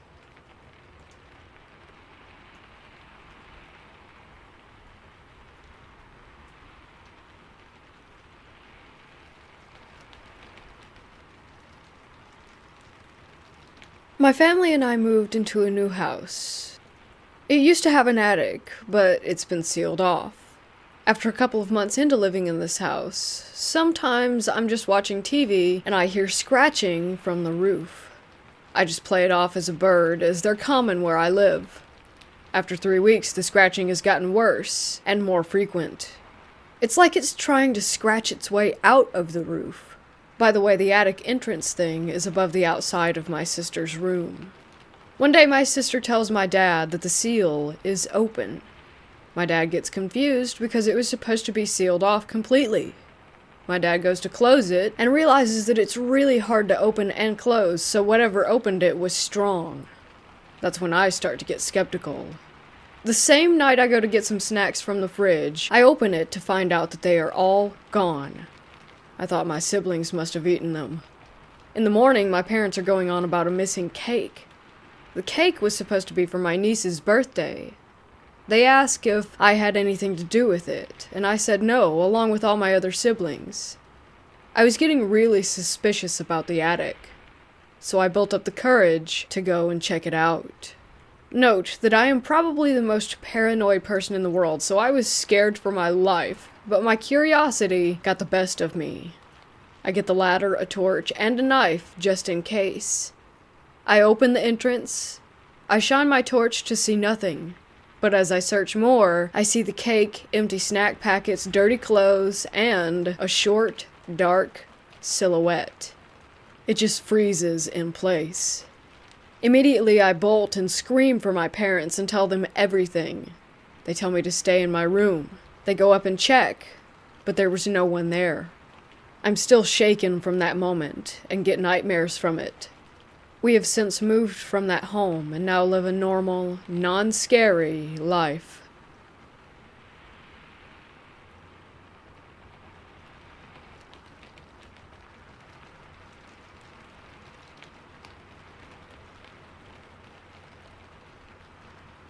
This happened to me a few months ago.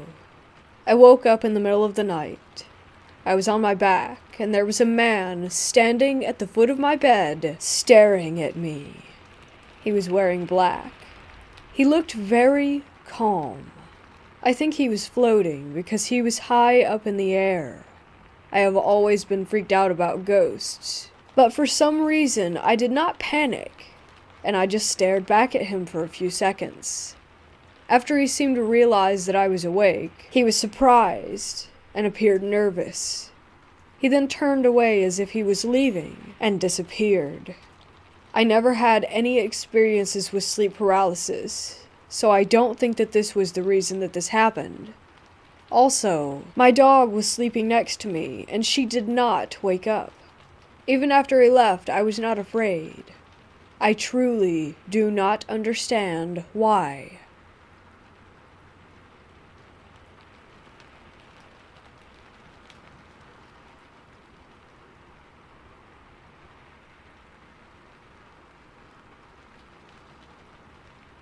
Setting: hospital, medical surgery floor. Profession: staff nurse. This happened yesterday, and I have 2 nursing students as living proof. We basically carry those indestructible Nokia cell phones around at work. If you hit the call bell, they ring to the aide's phone first, then it bounces to my phone. Yesterday, a call bell came in from an all-female room. My phone put itself on speakerphone and answered itself. A male voice repeated on a loop with a 4 to 5 second delay, "Are you there?" At the time, I was giving a report to 2 nursing students, 1 male, 1 female. The incident happened after we had just started talking about near-death experiences. We all went white and got goosebumps. The female student said, "Well, you're haunted." It was unbelievable. The male student calmly said, "Yes, we are here." This had never happened before. Those phones don't repeat. Absolutely amazing. I went into the room later and opened the window and told him he was dead and that he needed to move on. What an experience for the students. This has never happened to me before, but I hope it happens again, and that I have the courage to do what the male student did.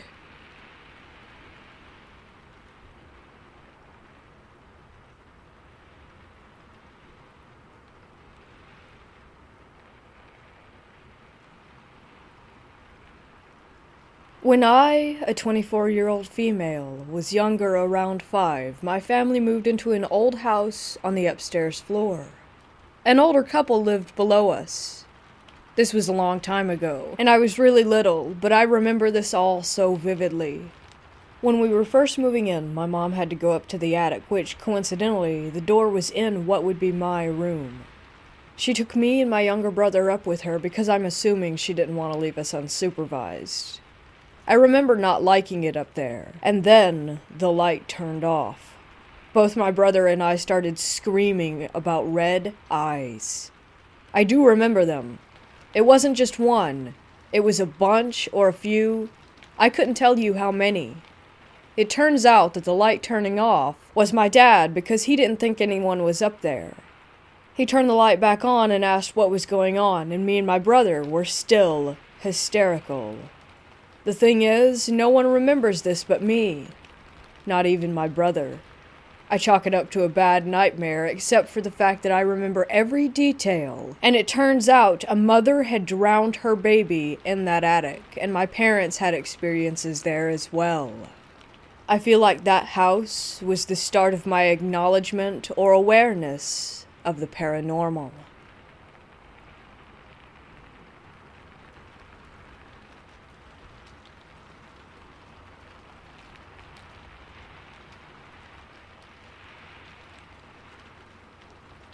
So about 15 years ago, I was living with my ex-girlfriend, my sister, and her husband in an old house not far from town. Within the first few weeks of living there, strange things were happening regularly. Lights going out randomly, noises upstairs. At one point, one of the windows at the back of the house was cut.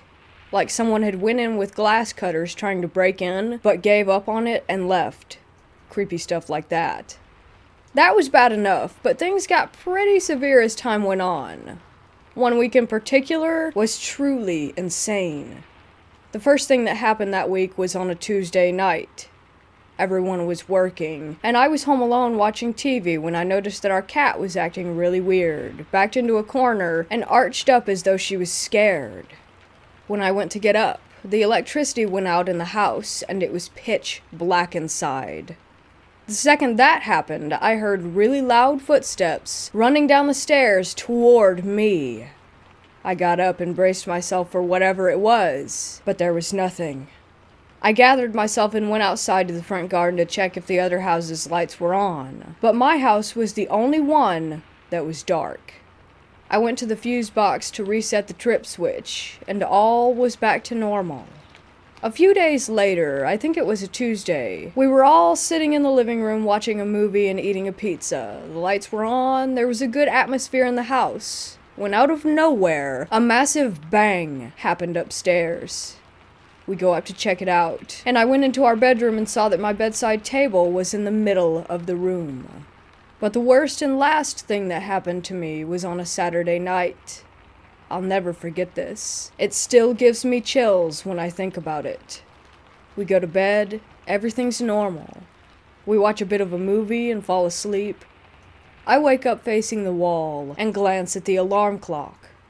It reads 3:13 a.m. I turned over to go back to sleep and saw my ex standing in the center of the room.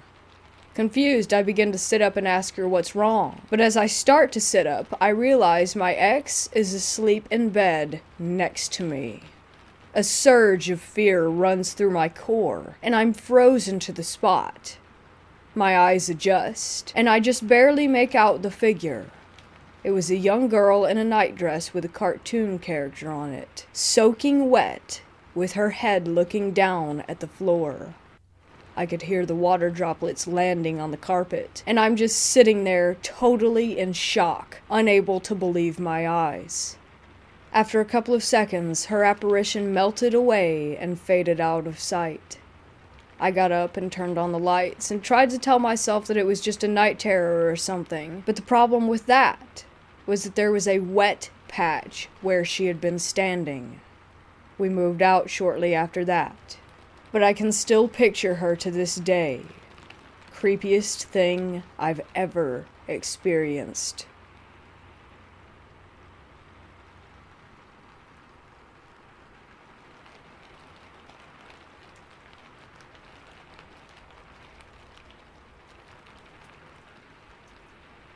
I work in a hospital as a nurse. I was on a row of nights, which I dread. I ended up having 5 patients, 2 of which were under care for cancer. There are 2 events in here from 2 separate nights. 1. The night started normally as I assessed and passed meds to the patients and did my charting and other night duties, stocking and other stuff. Just around 11 p.m., one of my palliative patients started ringing, complaining that there was a kid running into the room laughing and playing when they should be in bed. I checked the room to make sure that there was no one in there and reassured him that there were no children in the hospital area where we were. I made him comfortable and left the room. He rang again. I went back to the room to see what he rang for. Agitated, he said that he was just looking to rest comfortably and that people should keep their children under control and not let them jump on his bed playing and laughing. This time, I got the chills, but again, I reassured him that there were no children since it wasn't the pediatric ward. I told him that I would bring him a sleeping pill to help him fall asleep, but that I would be a few minutes. I start walking back toward the desk and medication room to grab the pill. A bell rang. I turned around and saw that the indicator above his door was flashing. Slightly annoyed, I walked back to his room. He was agitated in his bed again, and I asked him what was wrong. He again complained about the kid. He said he was just in there again. I leaned over the bed and calmly explained, "There are no children in this hospital. Look, you need to get some rest." He replied loudly, "He is standing right behind you." I stood up instantly and slowly turned around. Creeped out, I turned to face the patient, and before I could speak, he says, "He ran into the closet," referring to the lockers where patients can store items. I slowly opened the locker and saw that his jacket was swinging, but no one was in there. I turned and told him that there was no one. I rushed into the med room to give him that sleeping pill. 2. This will be a short one. I came out of one of my patients' rooms and was sanitizing my hands, but facing the wall. As I was rubbing my hands together, I noticed the shadow of someone walk out of the room next door, and then walk into the room across from it, as I turned to see. I went into the room where I had seen it go. I asked the patient, who wasn't one of mine, if anyone had come in there. She replied no, but with a shaky voice. I checked the room to make sure that there was indeed no one. I left that room and went into the room where it had came from. I looked around, but again, no one was in there. I checked the patient, who again was not assigned to me, and found that he had died. He was palliative. I walked out of the room immediately to inform the nurse who had the patient that he had died. She asked me to come with her to check the patient because she had been having creepy vibes every time she went in there. I agreed, and we went. She did the assessment where you listen for a full minute. When she was done, we heard knocking on the wall. She said, "See, it's creepy." I didn't think anything of it until she said, "We are on the 4th floor, and on the other side of that wall is the outside of the building." We quickly left the room. 4 of us came in there to shroud the body.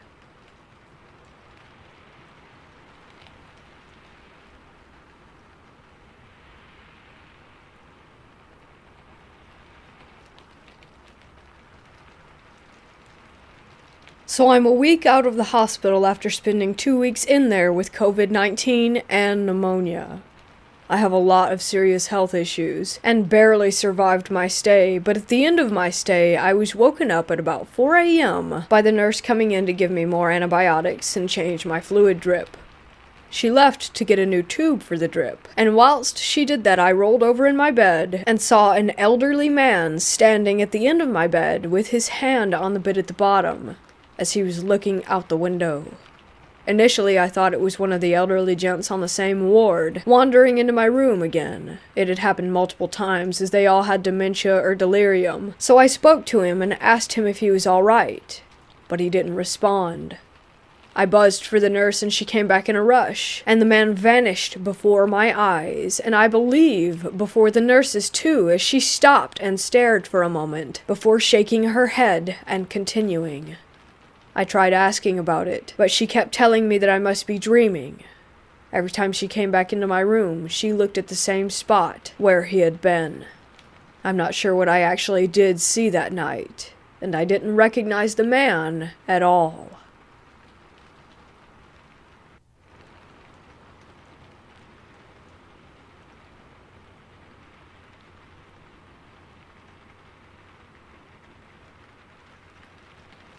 One night when I was about 16, I walked outside onto my front porch after an argument with my mom and her husband. After about an hour of pacing and talking myself out of just leaving, the sun was setting, so I turned back and started heading back toward the house. When down the hill, about 150 yards, I see something slowly walking out of the tree line that looks to be a young woman in a dress, but the setting sun is shining off of whatever she's wearing. I don't think it's normal, and I'm a little freaked out, so I run inside and grab my binoculars. I come back, and she's only moved a few feet, walking very slowly, long steps. I focus in, and she's glowing. Gold. And she's dressed like a nun. Again, she was glowing gold. I've never seen her since, and I've spent the last 12 years searching for answers of what I witnessed that day.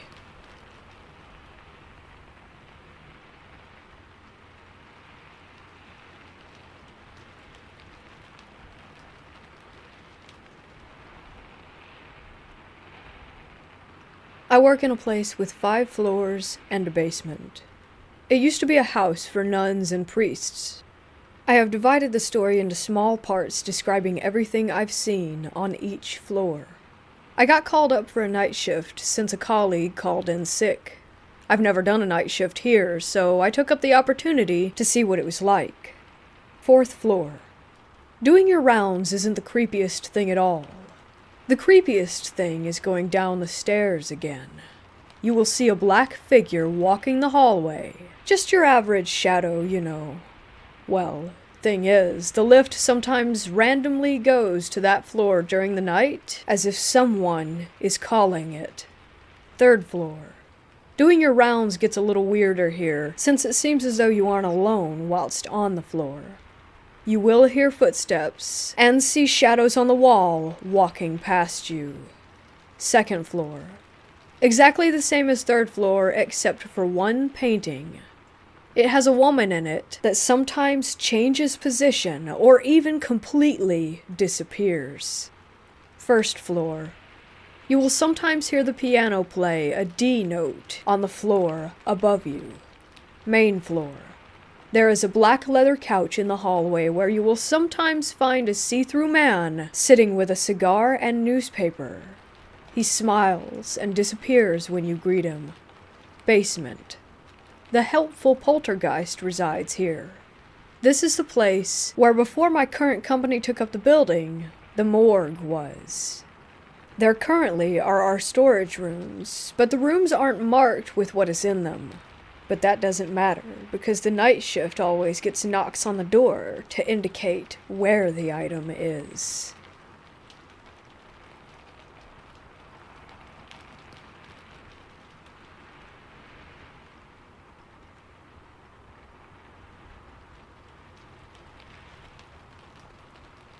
In 2007, I moved into the house I currently live in. It's over 100 years old, and ever since I can remember there have been weird or creepy things that occur. Recently, I've heard noises late at night while I'm in bed. For context, I sleep on the top floor of my house, and it's been getting really creepy. Another thing is that in the hallway we have an attic door that's bolted shut and hasn't been opened by our family or my neighbors who used to live here, from what I have been told. I decided to ask my father about it, and he told me that it wasn't a full-size attic, and is more of a crawl space which goes right over my room. And the part that creeps me out the most is that we've never had any animals besides the occasional mouse in our home, which makes me think that what I'm hearing doesn't sound like an animal at all.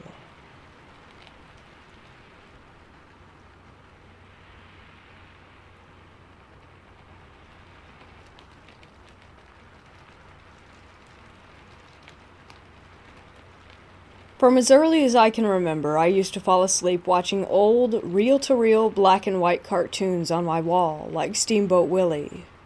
I clearly remember the jittery, shutter-like quality of the cartoon from the old reel-to-reel projector. There was no actual movie projector in my room. At night, I would wake up to someone tapping me on the shoulder. I had a usual routine that I followed when it happened, which involved burying myself under my covers and telling myself that I would count to 7 and then turn over to see what was there. Not sure if there's a significance to 7. To this day, I like to end things with 7. For example, I set my alarm at 6:27 and not 6:30. But anyhow, I would go through the counting routine multiple times. I wanted to see what was there, but I was a kid and didn't really want to see what was there. My mom would tell me that I just needed to confront it and tell it to leave me alone. It took years to build up that courage. I don't remember exactly how long, but I must have been in my early teens before I actually did get the nerve up to turn over right away and tell it to leave me alone and stop tapping me on the shoulder. Once I confronted it, it did stop. Then comes my baby sister when I was 15. She would wake up screaming in the middle of the night quite often. Once she was old enough to talk, she said that she was scared of the hand that came up between her wall and the bed and tapped her on the shoulder at night.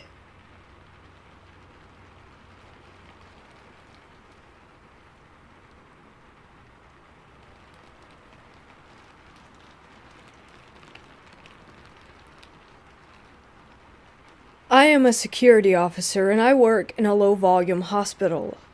I'm sitting in my office on the computer, and to the left of me is a closet door about 3 feet away. It's a small office.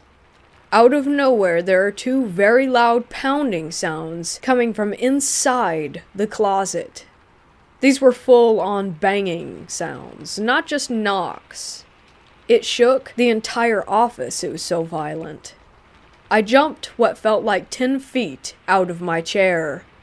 It took me a minute to realize what had just happened before I actually looked inside.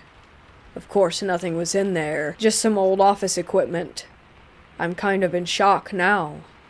I've worked here for a year and have had some odd stuff happen, but I could always find an explanation in my head. This time, I just can't. We've had reports of odd things happening from the housekeeping and other workers.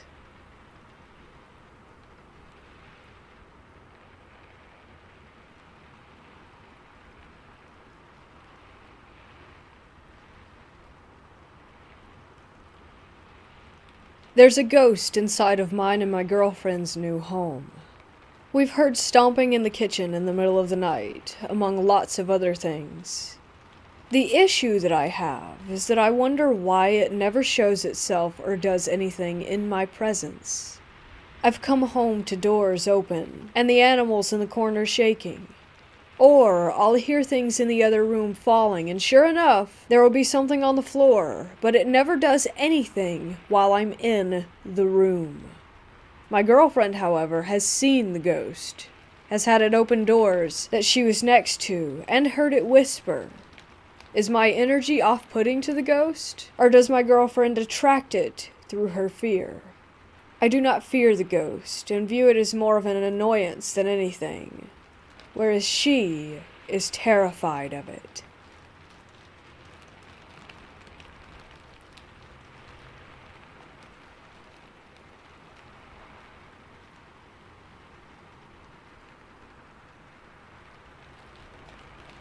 I was making rounds in the dark hall of the nursing home, mostly to help out with incontinence and bathroom breaks.